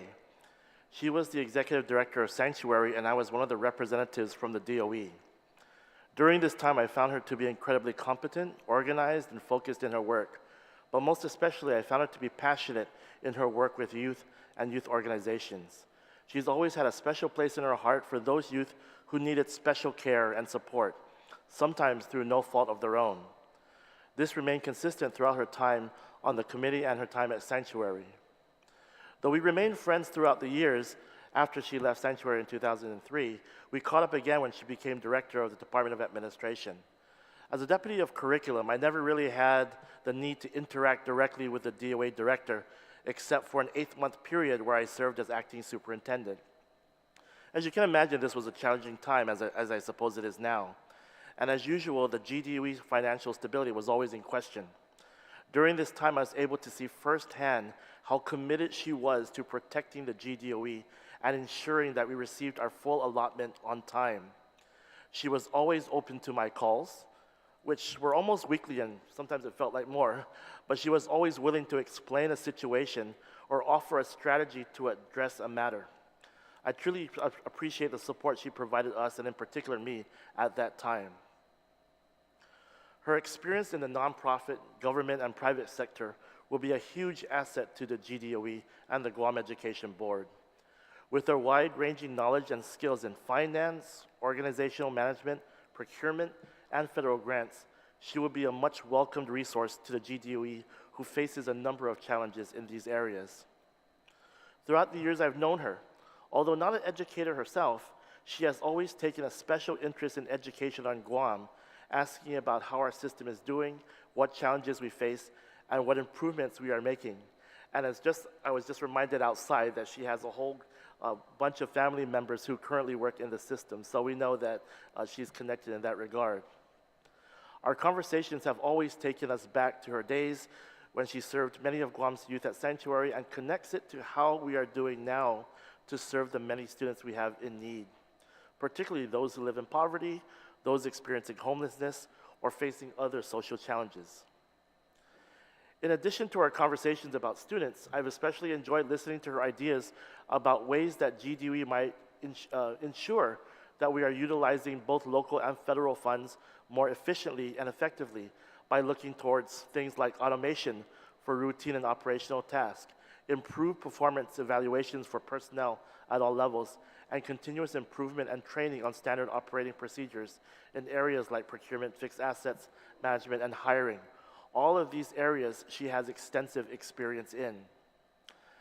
Additionally, during the start of the COVID pandemic, she was one of our featured guest speakers from the business community featured in our Rethinking Education on Guam series, an online discussion group meant to share ideas about how we thought the pandemic would reshape education on Guam and throughout the world. She shared many thoughts, which 2.5 years later proved to be prophetic about education and the workforce that we are preparing students for. First, she noted that the use of technology will not only be for educational purposes, but to function in both work and life, and as in huge increases on online communication, financial transactions, work-related software, and applications are inevitable, as well as the increase for the need for employees to problem solve and attack problems on a regular daily basis. She noted how employers will need to look towards all of their employees for ideas on how to make their businesses more successful. So that means we need to prepare our students to be to prepare at that level, to work at that level. And all this will need to be done in a collaborative environment where students having to work with different coworkers who may have different functions and be at different levels in an organization. So even at that time, she was already thinking about how the education system can better prepare our students for the workforce. These are all things that have now been emphasized in so many books and articles post-pandemic, all supporting her predictions. I believe that she will be a very appropriate and welcomed addition to our current board and will certainly add value to the expertise and experience we already have. I humbly ask for your kind consideration and affirm her appointment to the Guam Education Board. Thank you. Thank you, Mr. Sanchez. Ma'am? Good evening, Chairperson Senator Barnett and other senators. My name is Nadine Cepeda. I've known Christine Belletto both professionally and personally. I returned 22 years ago coming from California thinking I would make a change in the field of mental health, which I was there for 15 years. I met her when she was an executive director for Sanctuary because we had several youth in the children's inpatient unit. Clearly, that was acute need of care. At her level as an executive director, she came, she advocated. There weren't resources, she found solutions. How do we transition these youth back to the shelter? Because families didn't want them. Senator Brown, you said something very valid. we are having difficulties of families engaging in education, but even the basic needs and care of our youth and children. Clearly, there's going to be a breakdown in education. So this comes back to just the commitment and the dedication that demonstrates at a highest level in Sanctuary. She was instrumental in building those programs. We so need it even now. Clearly, that's what she did and developed and made a road to that, to make it what it is today. Second, being Department Administration. Clearly, it's a big agency, taking care of line. So many agencies, Guam Behavioral Health has always needed money, but we need to do what we did. She made it a priority to make people who we needed at the time we weren't a priority. Fortunately, Guam is very reactive, and if something happens, or because someone is bipolar and acts out, or schizophrenia, a shooting may occur, we react. She responded by giving us the positions we needed. We need people to advocate. DOE is huge. I'm going to agree with Deputy Joe. It would be great because she has the balance of a private sector and a public server as a public server. With that, it's to find solution. It is no easy role to solve problems in the biggest agency. She's going to be part of shaping these young minds. And truly, I'm not an educator, I'll stay in my lane, but I have to say, we cannot educate our students if they're not healthy mentally. We clearly need to understand the basics of human life. She gets it. You have to be human. Then she holds these characteristics of accountability, integrity, great work ethics. So because of this and all that she's done, she has her daughters are teachers, giving back to the community. It's not easy. But people who want to serve, who have the abilities to find solution and have the leadership capacities and abilities to do that, I think she can make that difference. So I really, again, I'm in support of Christine Baleto to sit in the board of Guam Department of Education. And truly, I'm going to say that impacts the work I do. And I think she really can make an overall difference in the board and what we do in the policy. Thank you. Thank you, ma'am. Thank you to the panel. If there's, is there any more testimony for Mrs. Baleto? Okay.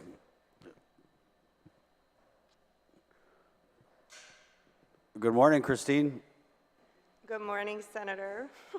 Before you proceed, I just want to let you know we have received quite a bit of testimony in support of your nomination, written testimony, just so you know. Yeah.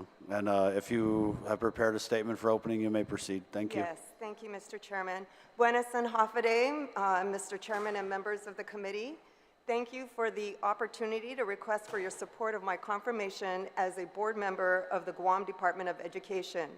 For those of you who do not know me or who I have not had the pleasure of working with over my 30-year career, my name is Christine Belletto. I'm currently employed with Docomo Pacific as their Chief Financial Officer, and I'm also the master franchisee and owner of the fruit store in Guam. My background and experience converge from the nonprofit, private, and government sector. I'm honored and humbled to be considered for the appointment as the private sector representative for the board, and wish to thank Board Chairwoman Mary Okada, Governor Lulian Guerrero, and Lieutenant Governor Josh Tenorio for the recommendation. I have submitted my resume as part of the application requirements, but briefly wish to highlight key positions I've held in the private sector, as this is the focus of the appointment. I have served as the general manager and/or chief financial officer in companies including Market Wholesale Distributors, Pepsi Bottling Company of Guam, Mid-Pacific Distributors, in addition to my current position in Docomo Pacific. I further served as the chairwoman of the Guam Chamber of Commerce for 2 years and a board member for 6 years. In addition to this, I'm an entrepreneur who has opened and managed a franchise business for over 13 years. For those of you who do not know the difficulties of operating a small business, especially one in the food service industry, this is no small feat. On average, less than 50% of small businesses survive past 5 years of operation, and only 33% make it past 10 years. My cumulative experience in the private sector has blessed me with the knowledge and experience in retail, finance, accounting, financial reporting, budgeting, organizational management, and personnel management. I've also worked with many nonprofit organizations, previously serving as the executive director of Sanctuary, which I think you heard from the testimony is more of my interaction with some of the community members. I've volunteered for many nonprofit organizations as a board member, an officer, or in assisting with their startup of their financial systems as well as reporting. Aside from my private and nonprofit sector, I've worked for the government of Guam as the director of administration. In this capacity, I manage the government of Guam's Division of Accounts, Human Resources Division, General Services Agency that oversees procurement, Office of Technology, and the Treasurer of Guam. These divisions have oversight over all functions in the executive branch related to their mandate. This included the Guam Department of Education, which I worked very closely with Superintendent John Fernandez, with the acting superintendent, Joe, and former Deputy Superintendent of Finance and Administrative Services, Taling Taitano. I believe with my cross-sector of knowledge and experience I've gained through my career, I can serve the people of Guam and the Department of Education well. Before closing, I would like to acknowledge my family, friends, and colleagues who have been supportive of me throughout the years. I have been truly blessed to not only have had the opportunities in the different sectors within the community, but have made friends that have remained long past my time with them in the positions that I've held. Many have readily agreed to provide testimony in support of my appointment, and I'm grateful for this, as well as for my family, my husband, children, parents, and extended family. This is what makes Guam special, the people who make up our community. And to me, as a native of our island, what I value most about serving is the knowledge that I can use the abilities that I've been blessed with to make a positive impact in our community. In closing, thank you for the opportunity to advocate for your approval of my appointment, and I respectfully request your vote of confidence for my confirmation. Sizu Asmasi.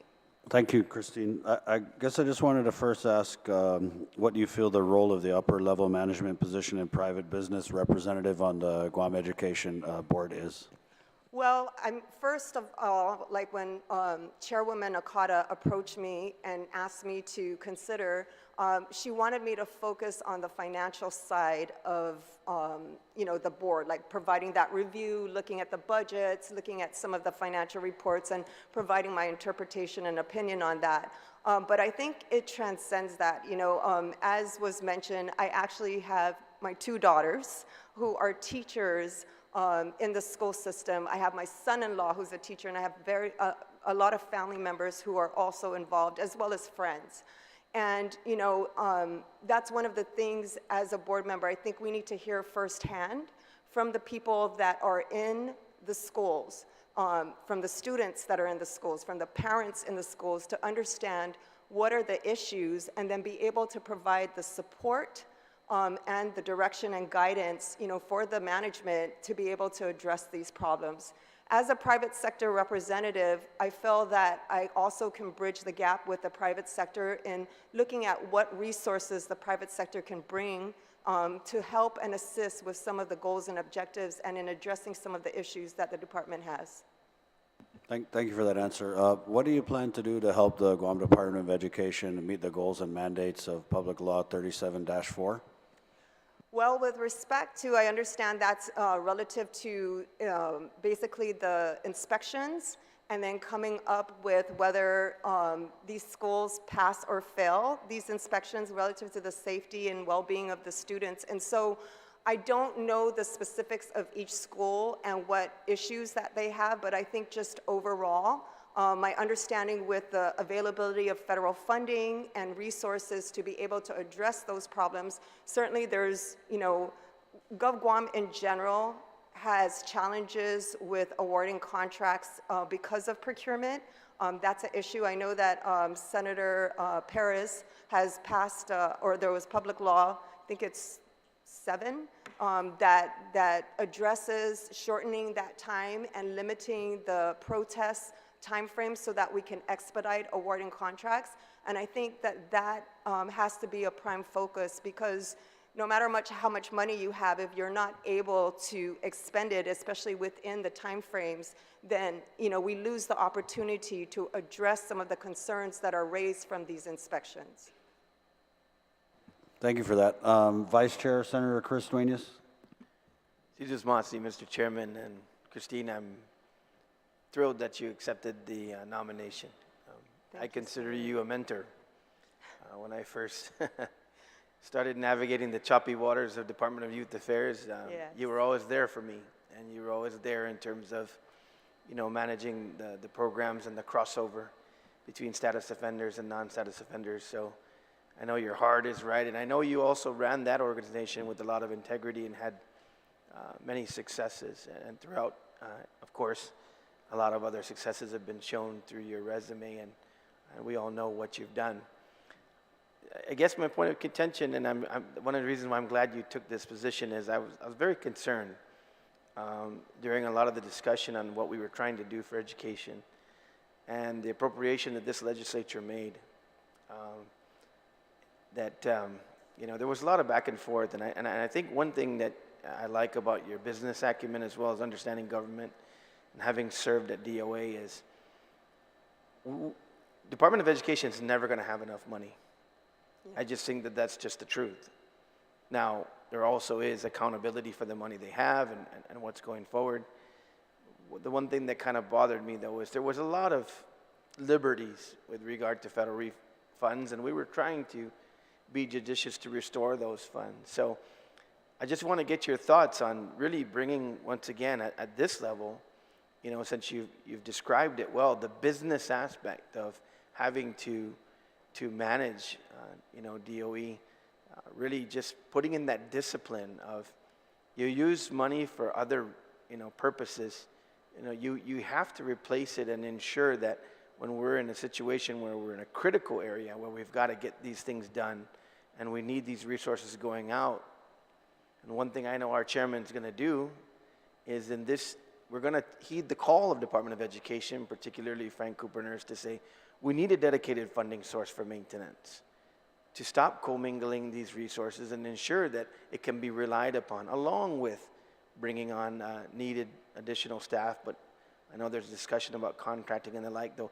But I just wanted to see if you share my thoughts, and I'd like to see that, that discipline exercised on the board to say, look, we've got to guard these resources with our life, and while it may be a management decision from time to time to move monies around, but we've got to be strict, just as strict as you've always been, on ensuring the integrity of those resources and ensuring that much needed resources stay in place and get spent correctly. Can you just share your thoughts on that? Yes, absolutely, Senator. And I am aware that you also sponsored a bill to make sure that money was designated for the repairs as well. I share that perception. I think in my time of DOA, when I first came on board, I was not the most popular with the Department of Education, so I had to build that bridge with them for exactly that same reason. If money is earmarked, for example, for textbooks, then the expectation if we release those funds to you is that it's going to be used to purchase textbooks. So I would even tell then Superintendent or Deputy Superintendent of Finance, Ms. Taitano, show me the purchase orders before I give you the money, just as a way to make sure that things were being spent accordingly, because, again, hearing from teachers and family members who are in the classroom and understanding that they don't have textbooks for the students makes no sense when that money has been designated. But I think, my time in the government has given me a balanced perspective. There's money that is earmarked and designated, but at the end of the day, if you look at GDOE's history, there is a cash shortage problem that has existed for many, many years. And that makes it challenging when you're sitting there saying payroll, textbooks, And so I had to work with, the leadership there to figure out a way to make sure that their needs were covered for day-to-day operations, but still using this money as intended for whatever purpose that the legislature had designated in the budget bill. So I do agree that, you know, when money is designated, it should be spent in that way, and that there needs to be a way to work with the management so that they're able to do that and cover day-to-day operations. Christine, one of the reasons why I think this came to a head, and unfortunately we had some different presentations here at the legislature and even some board members that were kind of going back and forth on what they believe their role as being policy, being governing, being, you know, their oversight over the purse, right? Mm-hmm. And so to me, I just think that, you know, when management's going to make decisions, in my humble opinion, decisions have to be made in concert with the board so they're fully aware. I don't want to, you know, go over the veracity of the comments, whether or not they're substantiated as it was kind of pushed back and forth. I mean, you're not responsible for these things. I'm bringing them to your awareness just because I think this is something that, you know, this committee is going to be very critical about going forward. And that is that, you know, there needs to be that awareness, that information that goes to the board, that when these critical decisions are being made to use resources that have been provided by the federal government for certain particular areas, and if they're diverted, whether through an agreement or a letter written to, you know, national DOE and the like, well, there it is. But also remember that when that happens, those resources, when the emergent situation comes for backfilling that, it really should be a general fund appropriation that supports that. So I know you're going to have your work cut out for you. I know you're cut out for it. But I just wanted to put that, you know, on the, you know, on the radar, because I don't see you out there having to advocate for repair of fence lines, although that's a wonderful thing and it has to happen. I just hoping that what you're bringing to the table, and for this position, the acumen's there to bring in some real discipline. You know, those are hard decisions, and you know, it's hard decisions for us too, because let's face it, when it comes to budget time, we're going to be facing those same questions and having to answer that as well. But I think once we put our foot down and we pass a law, and we set revenue the way it is, should be adhered to strictly, and decisions should be made in concert with the board and management. I just wanted to get your thoughts on that. Yes, duly noted. I agree. And I think that you know, I've not sat in on the board, so I'm not familiar with how they're operating, but in all the other boards or capacities that I've served as board members, that is our role, is to provide the oversight, guidance, and policy for the management in carrying out the goals and objectives that are set for whatever organization or department that is. And so I certainly understand my role, and I will do my best given the challenges. So thank you.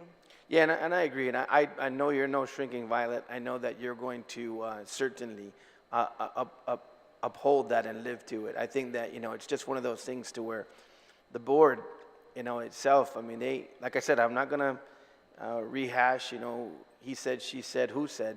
But what I will say is that I think the board needs to speak loudly, that when there's massive transfers of funds for purposes outside designated areas, there's an understanding of how that's going to be done, and when there's a need for replenishment, it gets done, and that the board is in full concert of that. Because I tell you, if I was a board member and I'm sitting here and I got all this weight on my shoulders and I know I'm responsible because I've either been elected or appointed, and I've sworn my duty, I'm going to be treading, you know, water to try to make sure that I understand, you know, what management decisions are being made in concert with my obligation as a board. I think the board's a lot stronger than they may have mentioned in some of those you know, roundtables. But I'm certain that you are going to you know, be diligent in your operations, and you have my support. I think it's a breath of fresh air, and you're what's needed right now, particularly as we navigate these hundreds of millions of dollars that are a gift to Guam just through the next maybe not even 24 months, you know.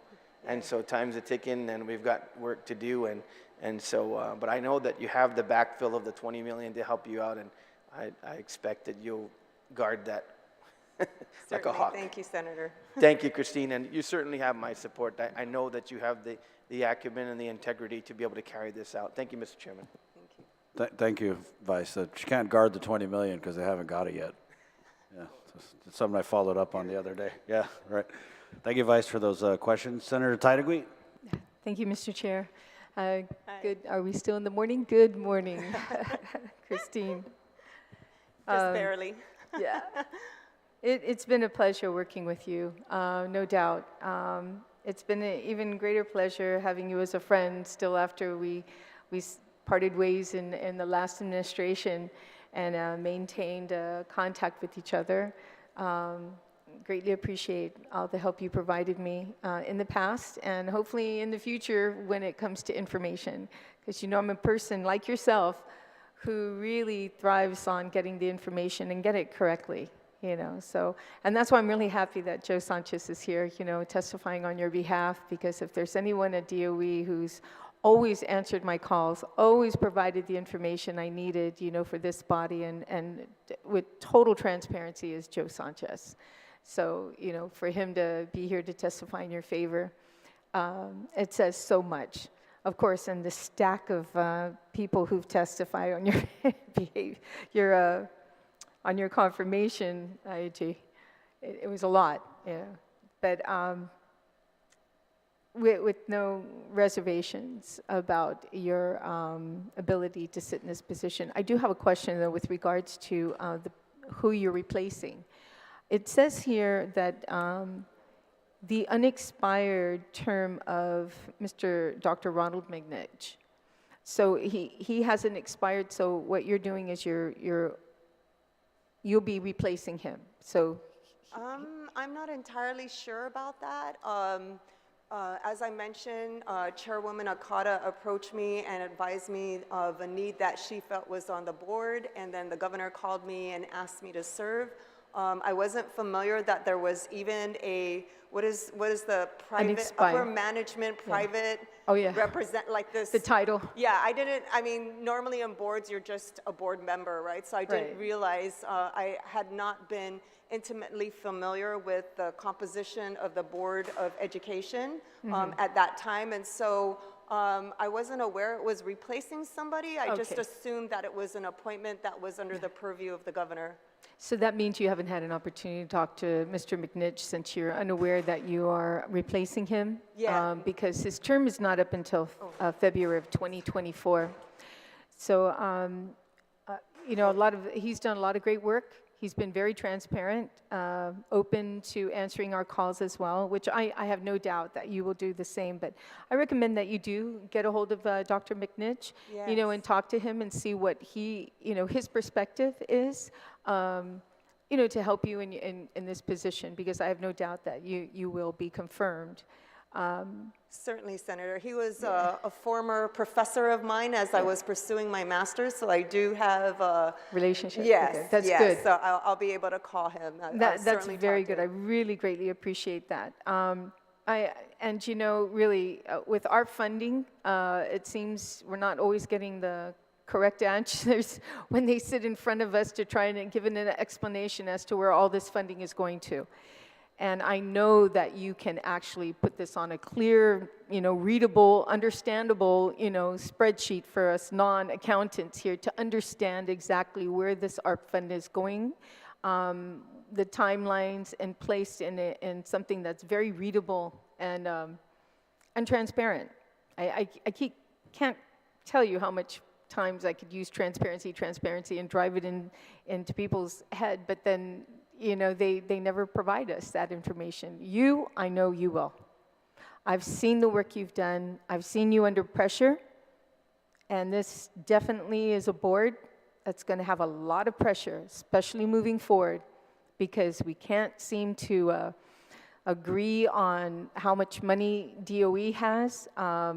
We're throwing money at DOE, but we're not seeing really any results. We've been doing that for decades and not seeing any results. I'm just very happy that we have a chairman under DOE right now who's very aggressive and moving forward with a lot of those promises that were made to the people. And finally, we're putting our mouth, you know, our money where our mouth is, and not only that, but follow through. Follow through, follow through, follow through. It's not like state it one day and the next day you forget about it. You know, that's one of the biggest issues with our government. Everybody takes the, you know, showboating And then after the showboat's done, the next day, everyone forgets. And years have passed and nothing has been done. And they're saying, hey, oh, by the way, what happened last year, when nobody's moving forward? So I hope you can follow through with all those initiatives, especially the ones that the legislature puts through, to see happen. I wish you the very best. Like I said, I've seen you under pressure.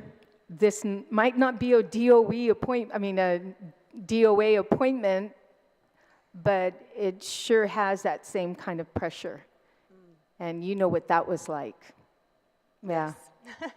So. Thank you, Senator. Tears. And yes, I do agree.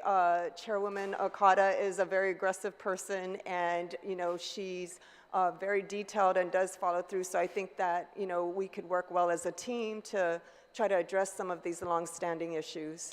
Christine, I think she's going after the UOG presidency, so she might not be sitting next to you on the board very much longer if she's appointed as the next University of Guam president. So you're going to have a huge, heavy hitter, a brainiac on that board missing.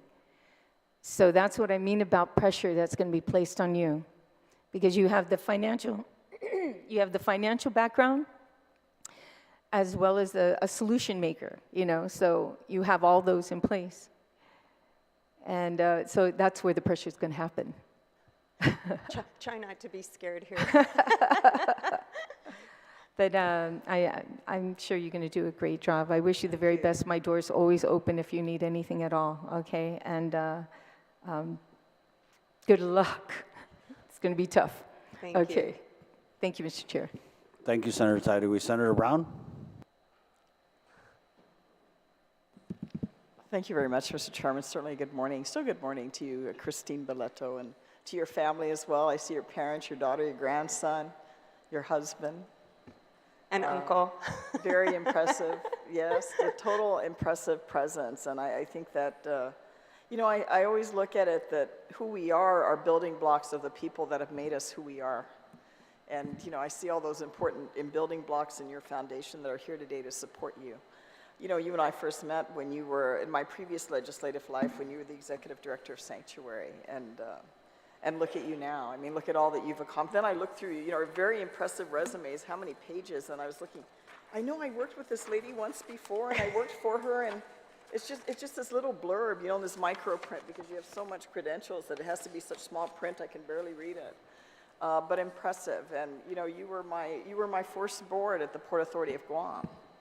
And you were the caliber of a board member that I had the pleasure of working with. And after yesterday's afternoon, totally different experience. But, you're setting the standard. I have to say this morning, we don't always have pleasant hearings. Most of the time I walk out frustrated and disappointed because, we see the same old issues, the same old problems, the expectation, the only solution is money, money, money, give me more money, and nothing's better. And, in your particular case, you definitely take the ball and run with the work that you do. And that is, you remind me, you remind all of us that, there are people like you that are walking around that are making a difference. And it helps us not get too jaded because we don't see your caliber often enough. And the investment that you can make and all of us can make in contributing back to our community, because on top of this is not your full-time job. This is something that you're doing community service with. And you do have a full-time job, and even when I worked with you at the Port Authority of Guam, you had a full-time private sector job, and you still made the time to come in and every year go through the budget with every detail, ensuring that, where the money was going, was it being spent where it needed to be spent, and what did we need to do to improve the agency. And that's what helped bring things to a higher level, and I think that's something we should all aspire to. I don't have any questions for you. I think you have set the standard. I look forward to certainly the feedback that you'll give us once you've served on this board. Let us know what we can do better, because I spent 9 years in public school on Guam. Most of my education has been right here. And, it worked. And we had, louvers for classrooms. We didn't have air conditioning. I had a teacher in my class every day. It was the same teacher. You know, and I'm dumbfounded now when I hear that we have substitutes. And I heard, because we just had Island Leadership last week, of my counterpart letting me know that, you know, if their teacher is not there for whatever reason, they have a substitute, and the substitute is not well-versed to teach their class. And some of them are just, you know, spending time, passing time till the next course. And that's not what we should be doing. That's why it concerns me. I think the structure of DOE is a little too big. That has become dysfunctional. And I don't care how much money we pour into it. We're not going to see the level of success that we want to see, and we're going to hear, like we hear of the abuse of overtime and other things that probably we've only scratched the surface, because the opportunity to abuse resources are so flagrant when there's really nobody really looking. And I used to think that was the exception in government. After 34, going on 35 years now, to me it's the standard, and that scares me, because I see resources not going where they need to go. While we say our children are very important, we don't see the outcome of that to the level of success that we want to see. And like I said earlier, you know, we have a short period of time to really influence these children in a positive direction when they're sponges and they want to absorb and they're so open to life. And we're the ones that harm them when we don't provide that opportunity and that support for them to launch in life. Because if we do that, they will be successful in their life, regardless of what they want to do. And they'll be contributing members back into this community, and that's what we want to see. So I wish you well. I know you will do well. You are exceptional, Christine Baleto. You really are. And I know you're going to continue to do good things. And thank you for doing this, because you don't have to. You don't have to. And it puts to shame those that actually get paid a full-time job to do this. And you're doing it on a voluntary basis. And I definitely appreciate your service and look forward to your continued. I was almost going to say, why don't you just take over the department and run? And run it. But I'm sure she could juggle that too, right? My aunt on the other side is currently doing okay. that. That's okay. Judy Wampet is a busy bee as well, and more credit to her also for stepping up to the plate and contributing at this time. But you certainly have, my gosh, I can't believe I'm saying this every time. You have my wholehearted support on your appointment, and like I said, I look forward to continuing to hear great things from you, because you are indeed exceptional. So with that, Mr. Chair, thank you for the opportunity to comment. Thank you, Senator Brown. Senator Kanata? Hopefully, good morning, Ms. Baleto. Congratulations. I think your private and governmental career speaks volumes for the amount of experience you have. It's very good to see that your family is here to support you, especially Senator Ishizaki. He has a very keen leadership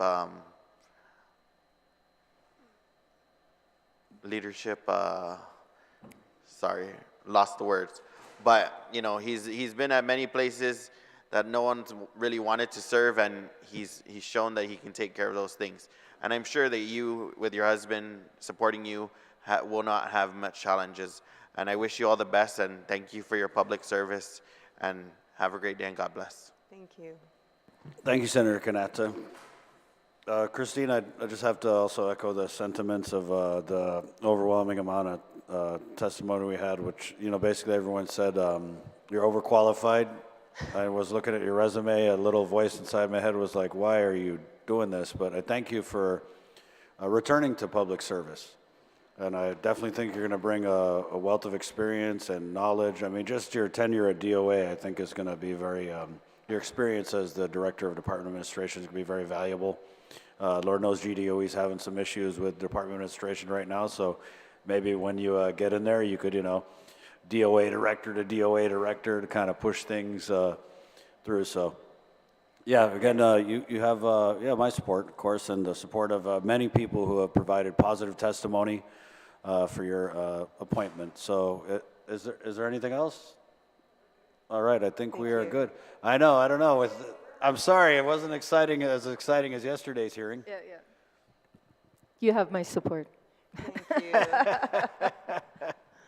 I mean, Senator Tello and then Senator Brown, it's a wholeheartedly support. Yes, that's right. Thank you. Thank you to my colleagues, and thank you to you and your family as well for attending. I apologize that you were last on the agenda. I know you were the first one to actually show up, so I definitely appreciate that punctuality. And if there's no more testimony to be heard, the Committee on Education, Public Safety, and the Arts will continue to accept testimony on all of the appointments we heard this morning. You can drop your testimony off here at the Guam Congress Hall or email it to malafunction@guamlegislature.org. That's MALAFUNKSHUN @guamlegislature.org. This concludes this hearing of the Committee on Education and Public Safety and the Arts at 10:45 Chamorro Standard Time. Hasta adios.